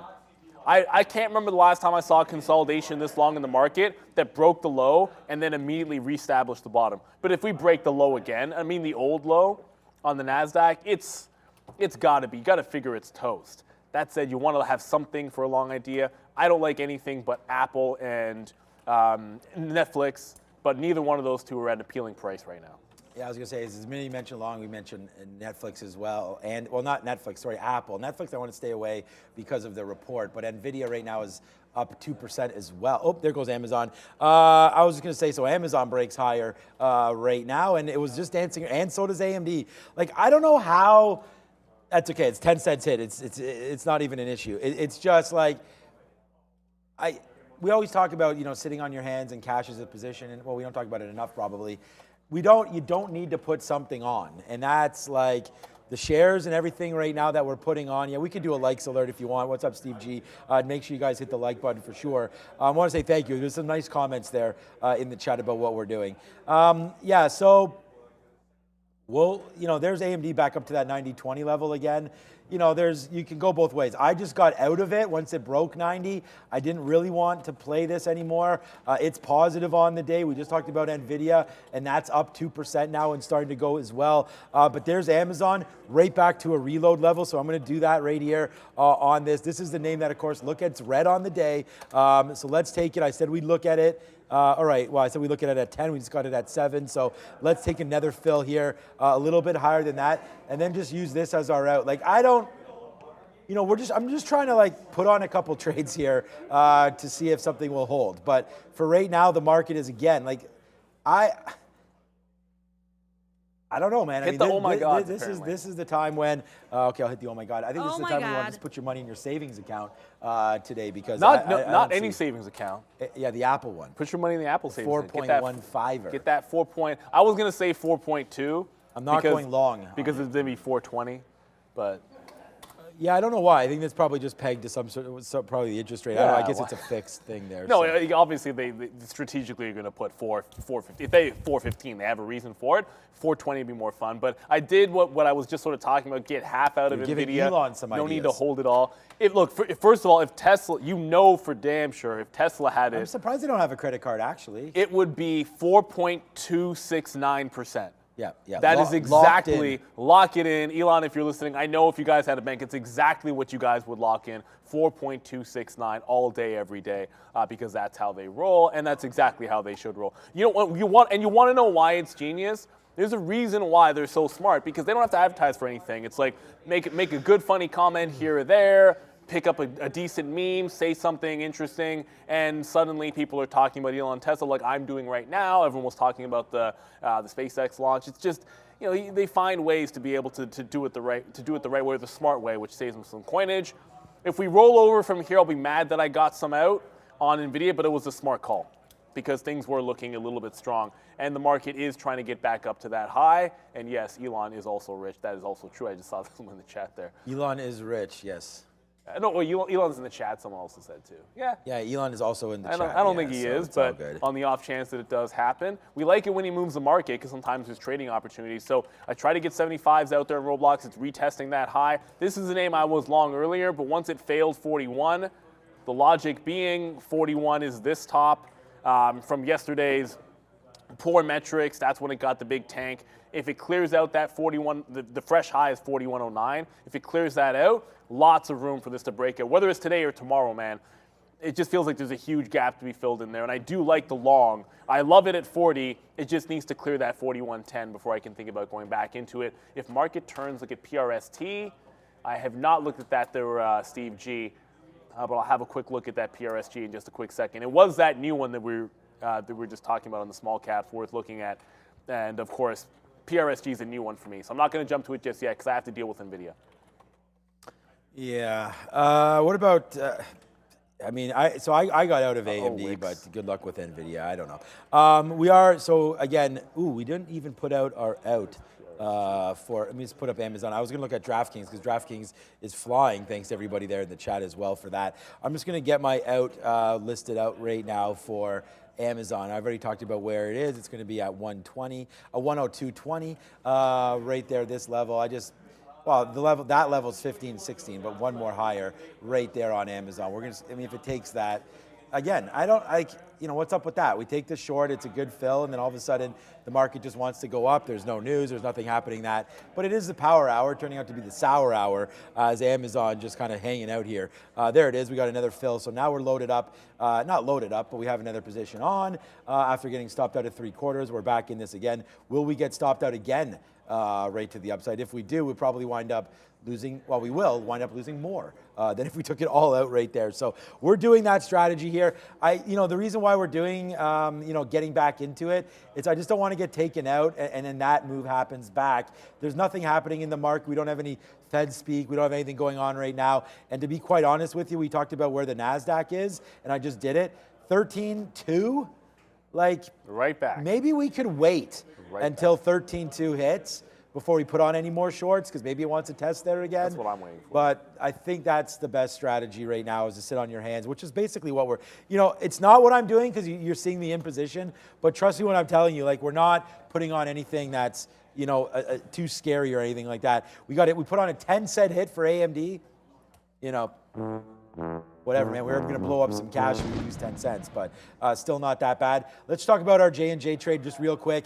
We're only in one piece left of this. It's going to be about 20% of what we had, but it's not really doing too much, man. It just did fall off of one. I wish I would have saw this 162 there. Excuse me, that's been the tops. We're down to 161.40. We're looking at this 200 period if we take that out on J&J, but we started off a mess on this name here today. Get that wick out of there. There it is. So nice. I can't really, yeah, there it is. I'm trying to do it so I get rid of that wick, but then you can sort of, it's just near my face there. But downside move came back, and there's my best out, 162.45. Thought we could sort of get back there into the close, especially if this market rallies. I don't mind that. Right there, 160.75 we'll put as our out, and that way we'll capture $1 on the last piece, hoping that we can get a little bit of a retracement back up. But here we go. It is falling down, just breaking the 200 period. Maybe that's enough. Maybe that's enough right there to come in. So we'll see. I'll wait. I don't want to wait too much longer. What is this? 160, 161. Yeah, let's give it to 161. We break 161, we'll get out. We'll give this 34 cents because if it comes back up here, we'll take that as well. So 30 cents either way here on Johnson & Johnson. And hopefully, we can get it on the long side of things. But there goes Amazon's just floating to the top here again. So looks like we may get stopped on this one as well. Yikes. Yeah, I'm just, for me, 276, 13.2. There's no decision until we get those two levels. I took out half as a precaution on Nvidia, and sometimes you can do that, you can't. A lot of times, I'd probably just still be in the whole thing and giving it to 276. Not this time. If it gets to 76 and reverses, we get to 13.2 in reverse. Maybe I can short that level. Otherwise, I'll just hold what I have. There was a good question in the chat. It was about the level 2 having gravity with big size orders. drifting toward those prices. On days like today, when you get a lot of sideways action, that can be very, very true. So sometimes if the market's really trending, if the market's like Nvidia, let's say Nvidia's trending to the upside here and someone's on the bid early, right? Like it's not going to gravitate toward their price. It's going to run away from it because like, oh, someone's trapped and they're trying to buy in an uptrend and it's just going to go. But when you're getting sideways action like this and you throw a massive order, in sideways action, there's always a decent chance that there's somebody on either side that wants no part of it and just wants their fill to get out of Dodge because nothing's happening. And they'll be happy to take your liquidity. So sometimes you can see it be true, especially at the end of the day where it just goes right to that price. I've seen it in the pre-market sometimes where someone throws like a massive order that's like half the pre-market volume at 8 and it goes right to that price because somebody wants that fill. They're like, let's get it there because I want to take that fill. So it can be true. It's not always true. Just understand the trend. That can be a good indicator for you.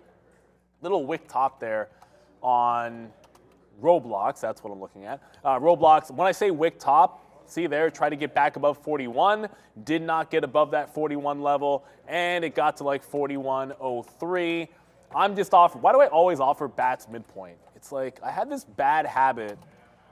I say I do this too, and it's like, now I'm gonna miss a chance to punch. Oh, never mind. I know why I couldn't get short there. Roblox's SSR from yesterday.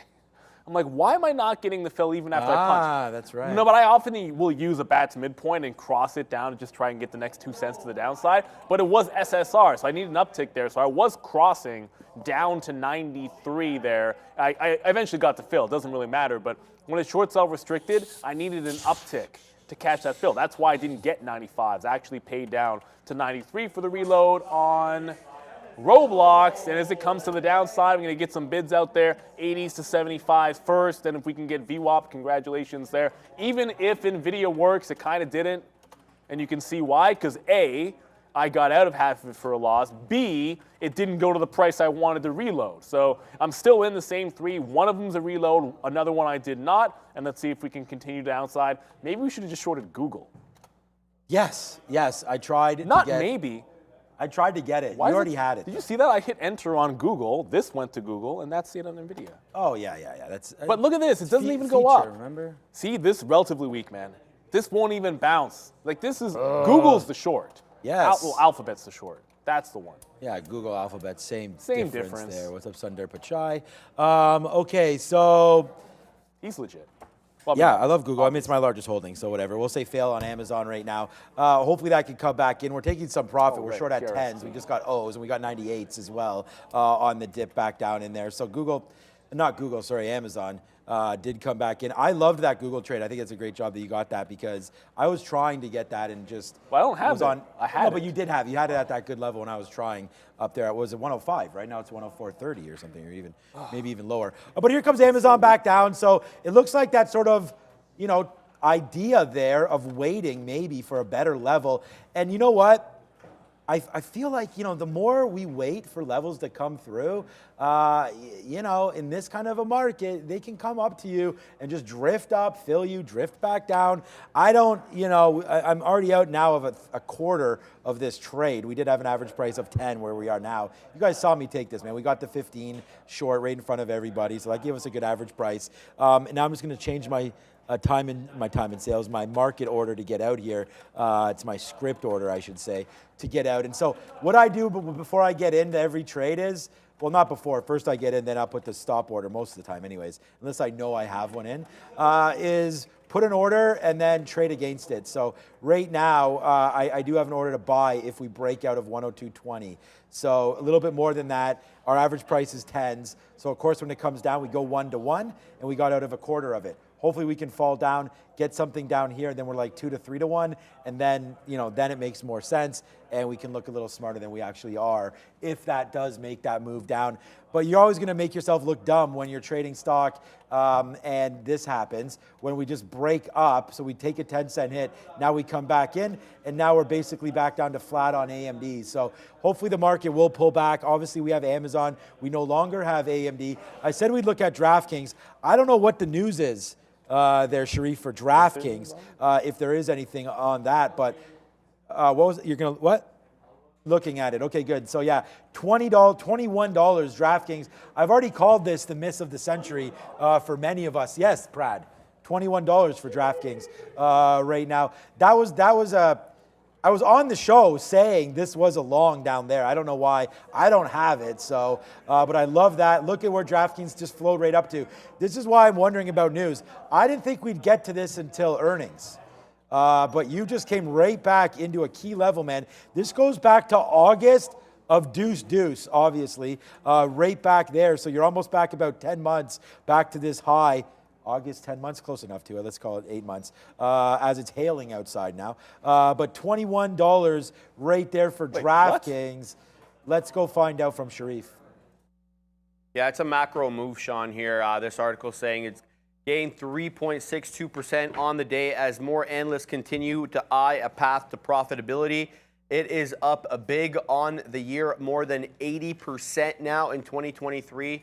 DraftKings is just having another good day, one of many, Sean, this year. So, yeah, good long there. But it's also small cap recap time, so we'll just get right into that. PKST, this was a bit of a silent mover. It had, some sort of webcast planned for Thursday to announce why they're listing on the New York Stock Exchange. Either way, it's up 30%.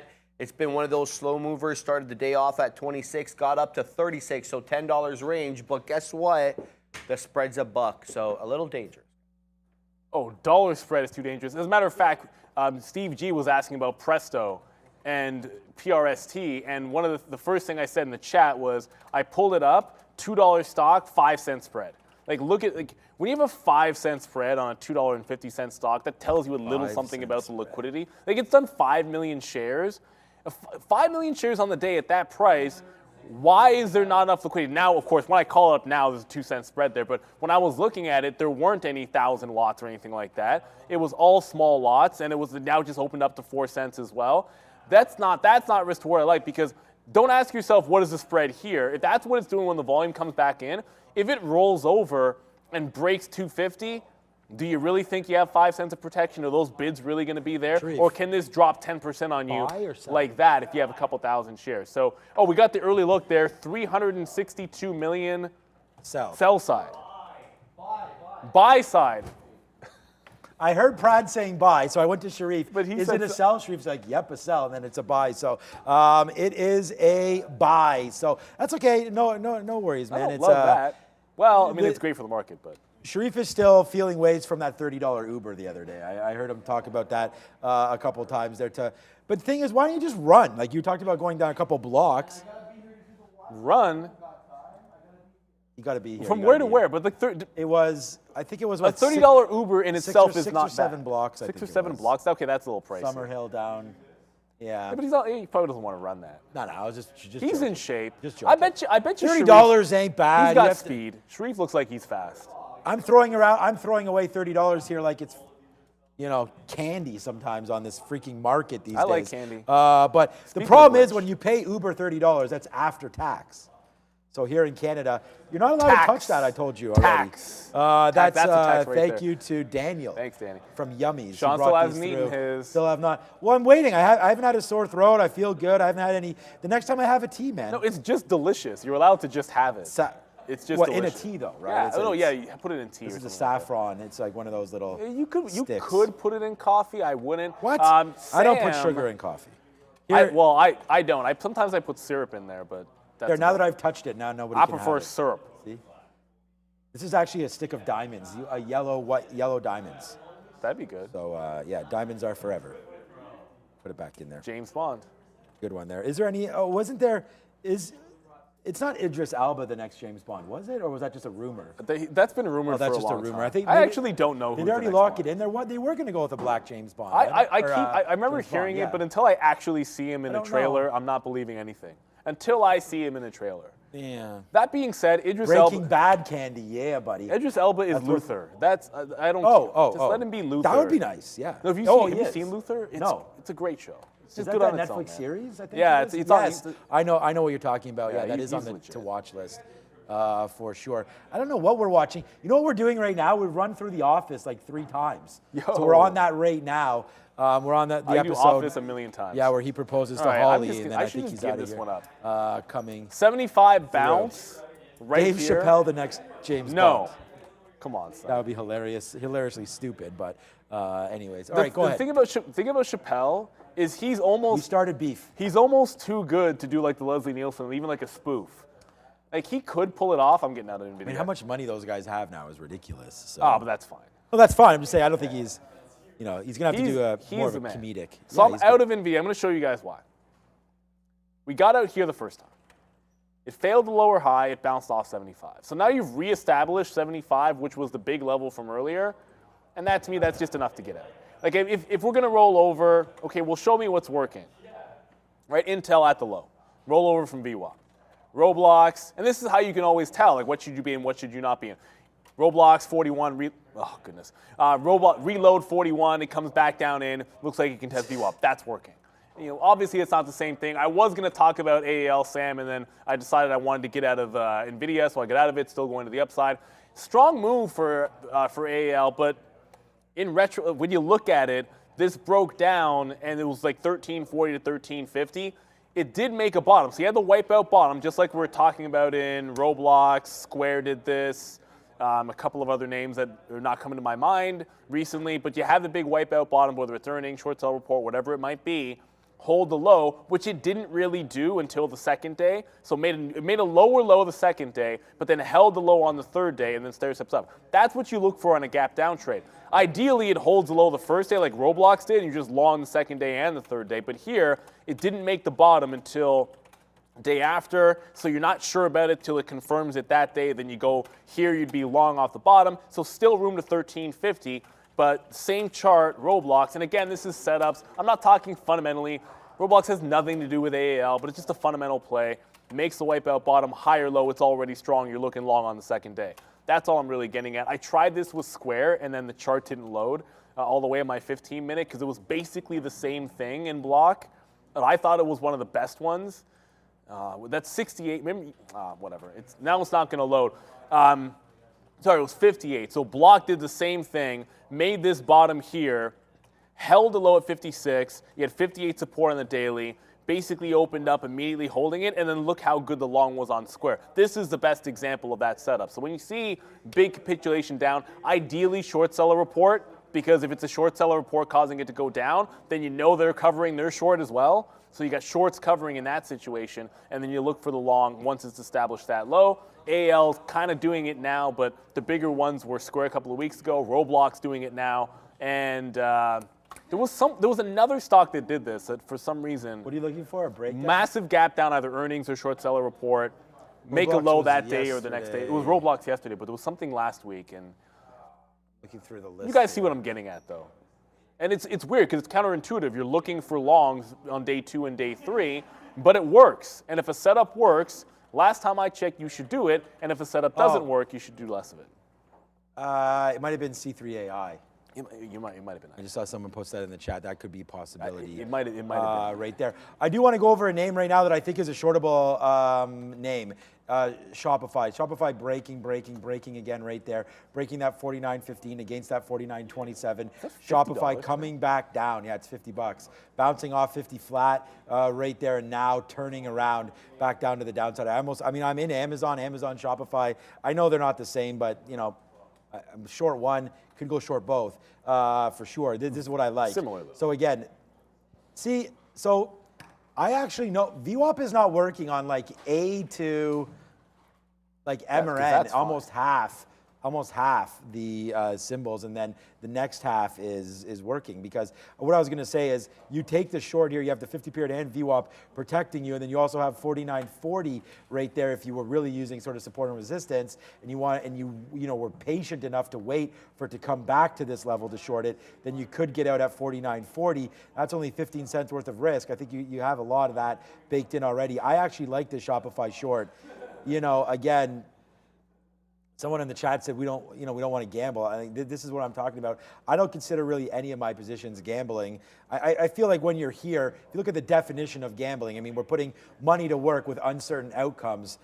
We kind of are gambling anytime you put on a position, but I feel like you can gamble wisely when you're in the stock market and make sure that you don't have a 0 or 1 sum game. You can get out of some there, get into some here. But anyways, I like Shopify as you're trying to break down a little bit now. If this can get back into like the 20s, maybe 25, something like that, close enough, then I think we can use this 40 as our route. But it does look like Shopify is trying to break down. But look at this stupid, I mean, I'm not trying to hold back, but like this market, what are we supposed, I don't know what kind of a trade I'm supposed to do right now. Amazon's back to 1-to-1, and I mean, am I actually going to take that? I haven't done it yet. It just keeps bouncing, like literally, as my kids say, Dad, literally, we had French fries literally yesterday. Well, that's all you eat, so you're going to have it again today. But there it goes to the downside right now.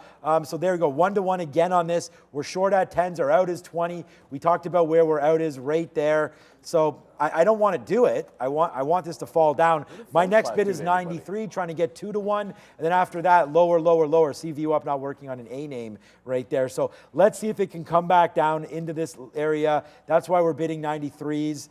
90's been a good spot. Hopefully it falls down, and then we'll just work on it from there. But as Sharif said at first, it was 362 to buy. So that's not a big imbalance. The first... no, don't worry about it. It's a buy right now. You don't have to apologize for that kind of stuff, man. But right now, 101. Like if you came and said it was $3 billion or something, and we got all excited, and then I went on a rant about why that's important. I actually made that mistake once. Then I found out it's less. No, there was one time, I think Brendan, it was like months ago, maybe even like a year ago, where I think Brendan said like it was over $1 billion, and I first yelled out like a buy instead of sell. Yeah, that's fine. It happens, man. Like you're live, you're gonna make mistakes time and time again. I would say that when anything where you're putting on risk to an extent is going to be gambling. That's why you look for an edge in trading. Like we're just talking about that setup, like day 2, day 3 on something that's gapping down. If you're just looking for something that's a bit of an edge, support and resistance can give it to you. You're playing off of other people's stop outs. Like those types of things can work, but you don't have to do anything. I'm just a quick update. Low of the day on Intel just hit 3180. Why cover at the low of the day? 2 reasons. One, you don't make any money if you don't take any profit. But the second part of Intel here, and I want to show you the 15. Yesterday I was long off. Come to my chart for a second. I was long off these levels pretty much every chance we got, with the exception of today. And I'm basically short into it. But that's 31.75, which last I checked, that is what I like to call a flat bottom breakdown. And when I say I like to call it that, it's just because like I know other people use a term. It's just when I create a term, I like to try to use that term for myself as often as possible. I'm kidding. It's just if you're watching for the first time, Sharif came up with that term, and I think it's a great one. So you're looking at a big support level. It doesn't have to bounce off it every single day, but you want multi-day support where it's showing you good moves off the bottom and strong support at those levels. If Intel breaks this, I mean, does it gap fill to 30? Does it trend down to 29? I don't know, but I want to be here for it when it does. Until it happens, we'll respect the fact that it keeps bouncing off that level. It bounced in the morning. I didn't fade it till this afternoon. We put this one on at about 2:30 just before Frank came on, and we're at the lows. Obviously a better trade than Nvidia, which was a fail, but Intel, once again, feels like it's a little bit of a short. So I'm short 2 names. 7 minutes to go until we get the actual imbalances. Early look says a buy, but you're still not even breaking the range. And we've said it over and over again. You don't necessarily want to force trades in an environment like this. I'll probably just hold on to these 2 because they're working. Putting anything on here, I'm not seeing anything at a level that I like, quite frankly.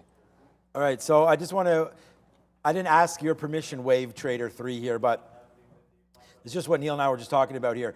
Gambling is blind risk-taking. Risk management is using knowledge, experience, and insight. So, Wave Trader, I like that so much. I just tweeted it out. I gave you credit. I don't know. You can come on here if you want to find my tweet right there. I gave you credit from the chat. Wasn't sure if you had a Twitter account or not, but you could tag yourself or whatever. I'll tag you in it if you did that. But I completely agree, which is why I manage risk. And that's the whole point of everything that I do, pretty much all over the place, is manage risk, right? It's just that's every single trade I'm in, trying to figure out, is this the right risk profile? How many shares? Like, it's not just like, okay, is this the right trade? But you also have to figure out your shares, your risk tolerance, your sort of where you're going. And just like this, like Yeah, look what's happening now. Maybe Amazon's going to get us stopped out here. I don't know, but I did like that quote, and I did want to say thank you to that.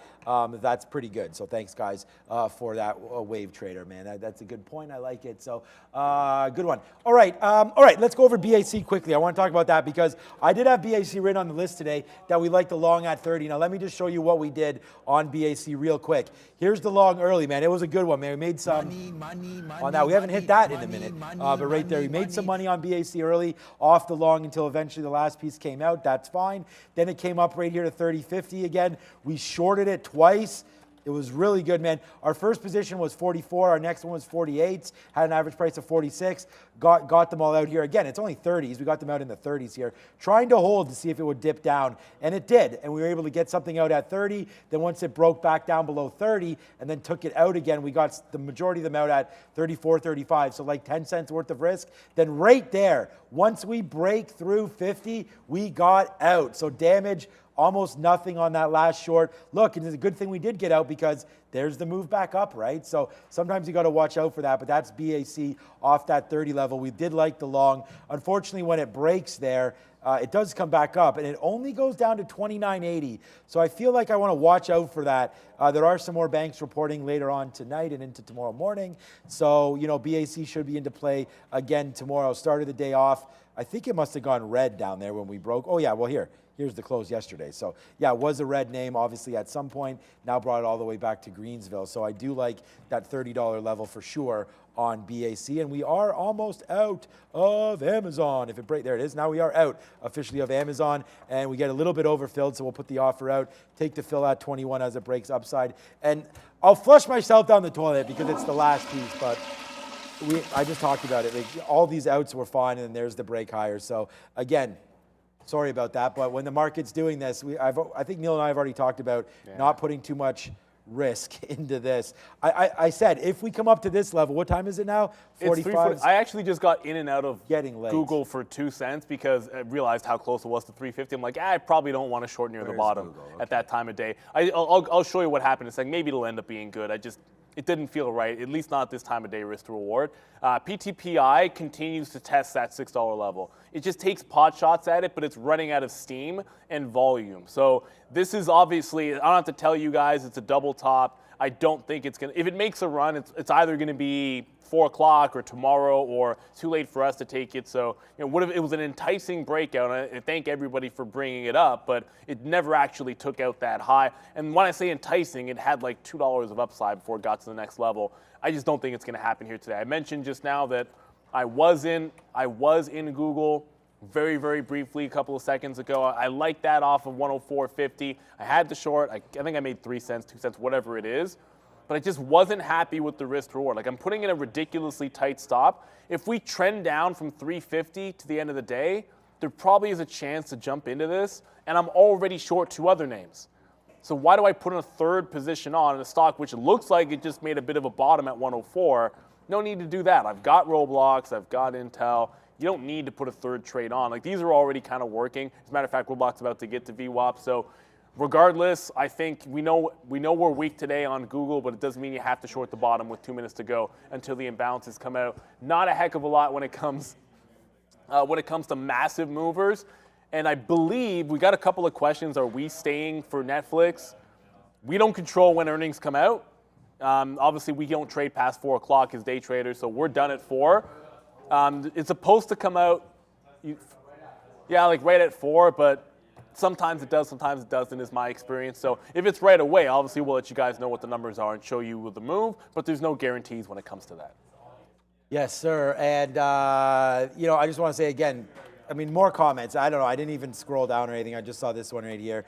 Joshua Kim took a job as an energy trader and learned a lot from watching us. So shout out to you, Joshua Kim, and good luck with your new venture on that one. Here's Netflix right here. We look at options AI all the time. This is where it is. Neil already talked about this a little bit today. 7.5 is the, well, they're wrong on this. Before open? Huh? Oh, well, now I don't trust them. Now I don't trust this website anymore either. Tuesday before open. The Netflix earnings are already out. They're not. But right there, that's what it shows. Oops, here, let me show this over. Right there, there it is, Tuesday before open. So don't trust that, but trust this. I guess this has all been figured out. You can go over here, you can see sort of the moves that have happened recently. There's a big one there back in April. So this quarter, 2 years ago, or last year, sorry, was a complete disaster for them, down 35%. And since then, boom, boom, boom. Nice reporting back to the upside here for Amazon with that kind of a move expected. 7.5%. We're currently at 333. So, 7% up and down is what they're expecting. That's been wrong. I mean, that's just the implied volatility based on options. So it doesn't mean that it's moving 7%, but here's Netflix right now. I think that there's a good chance they beat. The problem is I don't know if they, threw in the kitchen sink or anything on this one. But who knows what their metrics they actually have to beat. I mean, people know. It's probably right there on that website. So we're going to wait to see what daily active users and subscribers are looking like there. I guess you just want the subscriber number. And then we'll see about the different ad tiers and whatnot, if they are being able to be profitable on that cheaper tier and how many people have signed up for it. I think that that's a huge tailwind. I like that offering. If you charge $10 a month, people can afford that. And there's a lot of, understanding of commercials and whatnot that go through. So if you're watching cable or anything like that, even Apple, they'll throw a little ad at the beginning of something. Most of them you can skip, but there is something to be said about that Netflix tier. We'll see what's going on. And here we go. We only have 15 seconds. I'm actually fine that we're out of Amazon. It's ripped up even higher now. That's pretty cool. We'll see where it goes now with this. We saw yesterday when I was in something, I think it was AMD actually, and it was like that. And you don't want to be in because when this number comes out, very hard to control. Like right there, Amazon just finally drops 10 cents on that number. Let's see what's good to go here. So BAC with a buy. The stock saying, hold my beer. Doesn't care about it right now. What else is on there? Google. There's the Google buy, but again, not doing anything. We're going to get that number from Sharif. What? Yeah. Yeah, don't worry there, Sharif. It's all good. We're going to wait for it when it comes through there. There's Apple with the sell. That's triggering right now. The Apple sell seems to be what's hitting. The 1.2 with a B to buy. 1.2 billion to buy coming out right there. So BAC, Google sending that to the high side. Apple with the sell, sending things down. I don't really notice. Microsoft sell. There's Microsoft with the sell as well. So yeah, the big guys. Woo. So there you go. Like, you want to be in position, into this. Like, okay, Apple, Microsoft's holding this. All of a sudden, get ready for this, Sharif. Quadunk to the downside right there on that move. So it's very, very dangerous in the last 10 minutes. But hey, if you want to thank Day Trade the World for the imbalance locator, that's why not only we're the best show for trading, but also hopefully educating some of you that now you know what happens at 350. There's market on closing orders. And Amazon just rips right back up again, by the way. The only positions I want to be in at 350 are the ones that you're already in the money. Like if you're in position and it's working, because you can put a trailing stop on and then you're just good to go. But if you get right in, it's like you're asking, if you have a tight stop in a position you just put on, you're just asking for that to get run at 350. But if you're in the money, it's a little bit of a different story. I did ring the register. There was a slight flush in the afternoon that was able to give us, obviously not just Roblox, but Intel as well. But we're not getting VWAP here. There was a bounce at 40.60. Not a bad level. If you look at it, that's where the secondary break was. So it makes some sense that we're getting a bit of a bounce. I'm just going to get out here. If we get back into that 70 range, we'll just take it. We've got 41 failing a couple of times. I still like the long. I'm not getting away from the whole wipe out bottom, higher low thesis, go long in front of 40, potentially a 41.10 break tomorrow. But it was a short off the afternoon, and that was probably one of the only two trades that were any good for myself in the afternoon was Roblox and Intel. Nvidia wasn't really any good at all, and I shouldn't say that. Like Google was good, it's just I didn't hold on to it. And quite frankly, now it's still bouncing, so I got it that said I didn't like the risk. I put it on, well, it'd be out of the money now because you're bouncing with that slight buy and bounce. I don't know what we're going to do toward the end of the day. I want to have my eyes, now that I know I'm getting out of Roblox, I'm watching Netflix come all the way back in. It did make a decent bounce to that 336 level, but they're already starting to sell it off. So Netflix has gone from red to green like 3 or 4 times here today. Looks like it wants to close in the red. Obviously, if you put your bets on the NASDAQ breaking the high of this morning, then you lost. I just like the 17-1 I was getting, but I made that bet. I'm going to lose that bet. But it doesn't really matter at the end of the day. Those are fun points. It's Netflix we care about today. And remember, they don't give that guidance on subs anymore. So that could bode well for them potentially. Like it's one less thing to disappoint on. if you think about it, right? Yeah, I mean, I never understood that whole guidance thing in this kind of environment anyways, but especially with a name like Netflix. I mean, it's hard for them to guide how many subscribers I don't know. Anyways. It's like how to that's be, interesting. How to be accurate on something like that. I think this is the first time. I think it's the first quarter. Yeah, me too. So I think that's pretty good. Right? Pretty sure.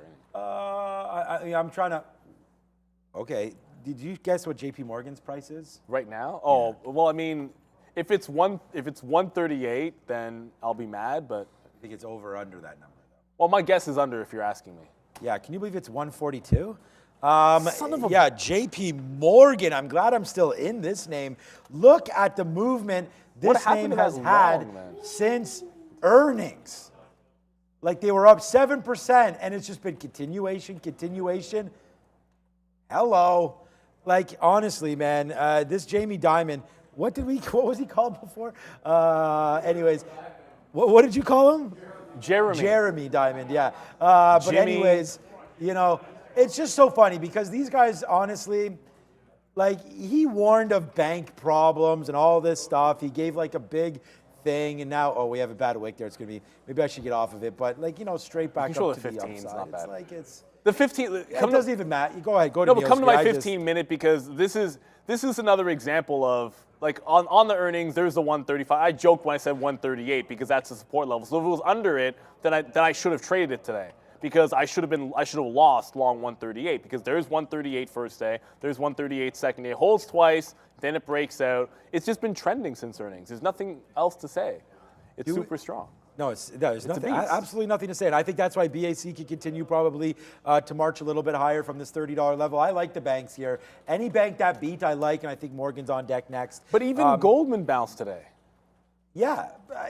I mean, well, again, halfway. I don't know enough about loan provisions and all that stuff to figure out. Their bond traders didn't do as well as they were supposed to do. Yeah, no shit they didn't. I mean, with the way the fixed income's been going. Yeah. I don't know. It's hard to do that, but I think Morgan should be good as. And I'm surprised Goldman, like the trading wing. You know, there hasn't been that many IPOs. See, my fear is when Goldman disappoints, Morgan. Right. But Morgan got back to the highs today, so I mean, I'm a little. I feel a little bit better about that. 3 or 4. 4 minutes to go. Sorry, I'm just pulling up my daily chart on Morgan Stanley because this is. If you talk, look how strong JP is. Now, obviously, good support down in the low 80s, but Morgan Stanley, if it gets above that 90. That 100 can be in play. So it needs to break out. It's got a lot of overhead resistance. They report Wednesday, I want to say. We should have done that. I mean, I haven't bet in Streamlabs for a while, but when the market's like that, next time we're just going to go green or gold. We do it every day, though. Green or red. I know. We do that every day. I know, yeah. Anyways, we'll figure out some more fun things to do as we move forward here. How about you guys tell us what you want the bet to be each day? Sure. What's up, Nathan? There's a $1 super chat. What's up, Nathan? My friend when I was growing up, when I was a little kid on my street, his name was Nathan. So shout out to you, Nathan. Thanks for the $1. Wasn't there a quarterback in high school, Nathan? Yes, there was. Nathan I know White. his last name, but I don't want. Oh, it was yeah. So was Mike too. Yeah, it's fine. I just want to say we had some guy named Boba Fett or Boba something said that he sent a $2 super chat and we missed it. Oh no, this is the way. Yeah, was it the way? Were you asking for the way on Netflix? If you are, then I don't know the way other than. Not that he's a real. I'm thinking we're gonna go long on Netflix here at some point. We're gonna stay on. We're gonna go over at 4. We'll ring the bell. We'll go over. Sharif will review it, and then if Netflix hits, I'm gonna have it up here anyway. So stay tuned for that. But I may not. If we don't get 1,000 likes, I ain't doing anything for Netflix. So let's see what's going on right now. If we get 1,000 likes, Bed Bath & Beyond's gonna break 35 cents. All right. So anybody trading Bed Bath & Beyond, Neil's just made that prediction right there. So let's see if we can get that call up a little bit higher than that. 760 likes. Like, what the hell, Kat? Hola. Like and subscribe today. Right there as we go. So, make sure you do hit that like button. We'll get that Netflix. If you want to see Netflix, okay, there we go. We're at 950 already. We're going to show it to you.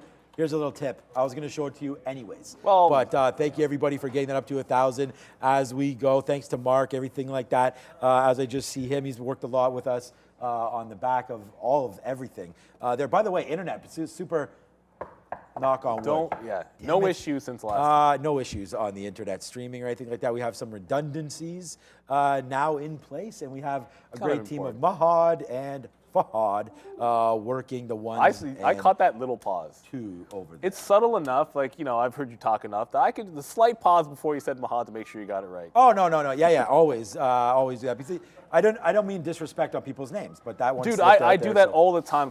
If I'm not sure, I'll always be like, okay, am I getting it right? Or pronouncing. I hate pronouncing somebody's name wrong when I should know it. Yes. That's like the worst one there. Well, it's hard on the chat because you don't. But see. it's because it's Mahad Fahad. It's so easy for. Well, we got 1K. So did Bed Bath and Beyond? Oh well, I'm Reach. looking at Netflix. I stopped looking at Bed Bath. Let me see. Did Bed Bath and Beyond? You said 35. Oh, it's right there, right now. Right there, right now. When did you make? Yeah. Okay. Wow. Nice move up there. Bye 35. It's breaking it right here. Yes, well, this is good enough, man. I mean, look, if you wanted 35, you're taking 34.95 right now. Oh, there's $500,000 on the offer. Yeah, but it's done 250 million shares today. With only 1 minute left, let's just take a quick look. We'll keep it on here. We will go over to Netflix in just a minute, but I'm just going to go to Netflix right now. There is a Bed Bath & Beyond sell in balance, 600,000 shares. If you think that's going to do anything to this, I will just get out right now, but it's not going to. Let me just see what Netflix is going to do here into the close. What a move! Wow, $2 already. Is this telling you something? I called the long. No, I have no idea what's going to happen. But Netflix right there, up straight up $2. So, you know, if you took a shot in the last minute or so, or the last 10 minutes, I guess, Netflix straight upside right now. Nice $2 move, bringing it to a flat day roughly on Netflix. Only 10 seconds left. Who's going to make it over? As we're getting ready to go, it's Mahad getting ready to go on 5, 4, 3, 2, and 1. And that's a wrap on a Tuesday. Mahad's just he's like too cool. He's like, Quadunk, and then right back. Yeah, that's just. It's way too.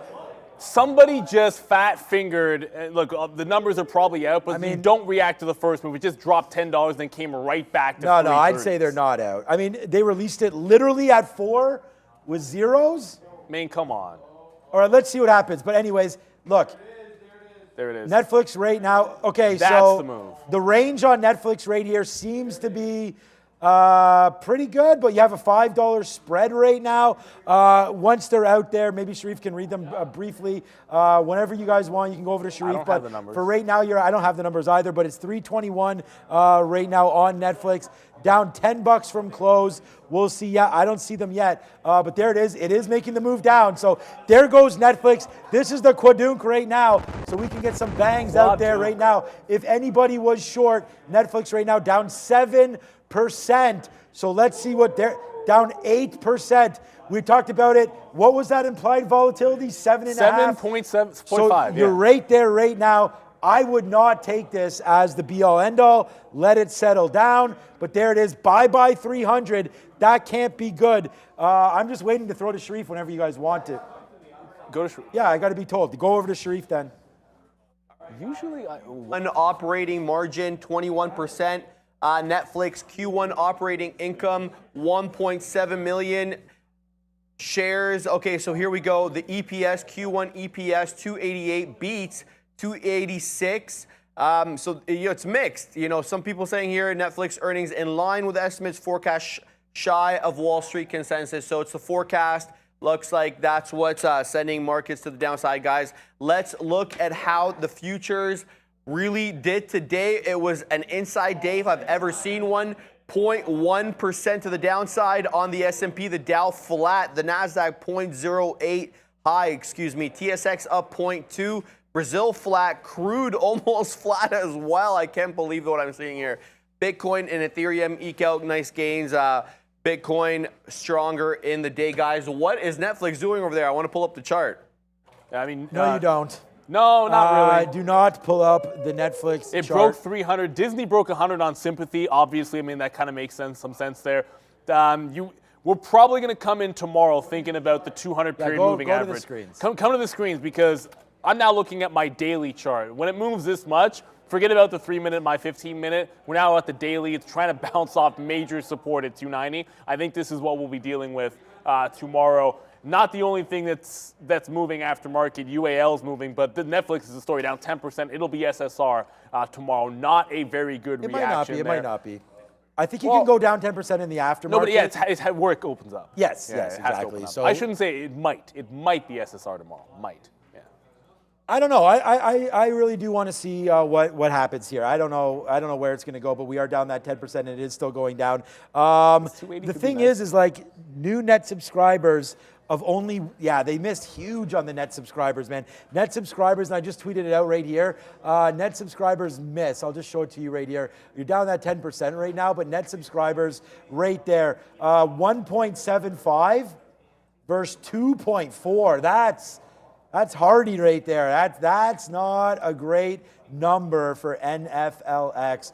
Let's see what they can say on the conference call. Don't count it out before your chickens hatch on that one, but there is a nice move to the downside. And like Neil said, I mean, what else getting hit there? Disney, I mean, it's trying to battle back right there. Now 302, you just made a little bit of a move back. Disney's already down from 101. Wow, Disney as well.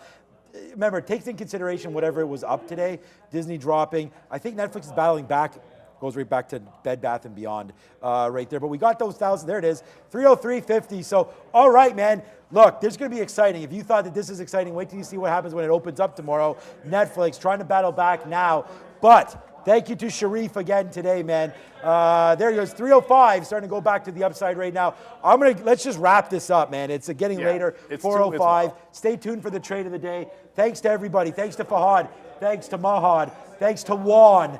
Thanks to Sharif. Thanks to everybody that helped today. Max, everybody, Obi. It's been good. We've had a great show once again. And guess what? We're going to have another great show tomorrow. So for everybody here at Trader TV Live, thanks to Bears vs. Bulls as well. And go Leafs, go, baby. Let's go. Right now. Let's go. Tonight, the playoffs start. The road to Sir Stanley starts tonight. 16 more wins, and we hoist the cup, which looks something like this. We'll be on them streets a little bit. All right. Well, there we go. Not only am I a trader, but can be a hype man as well. But let's go Maple Leafs. Thanks, Sharif, again. For everybody here, we'll check you tomorrow. Have a great evening. Ciao.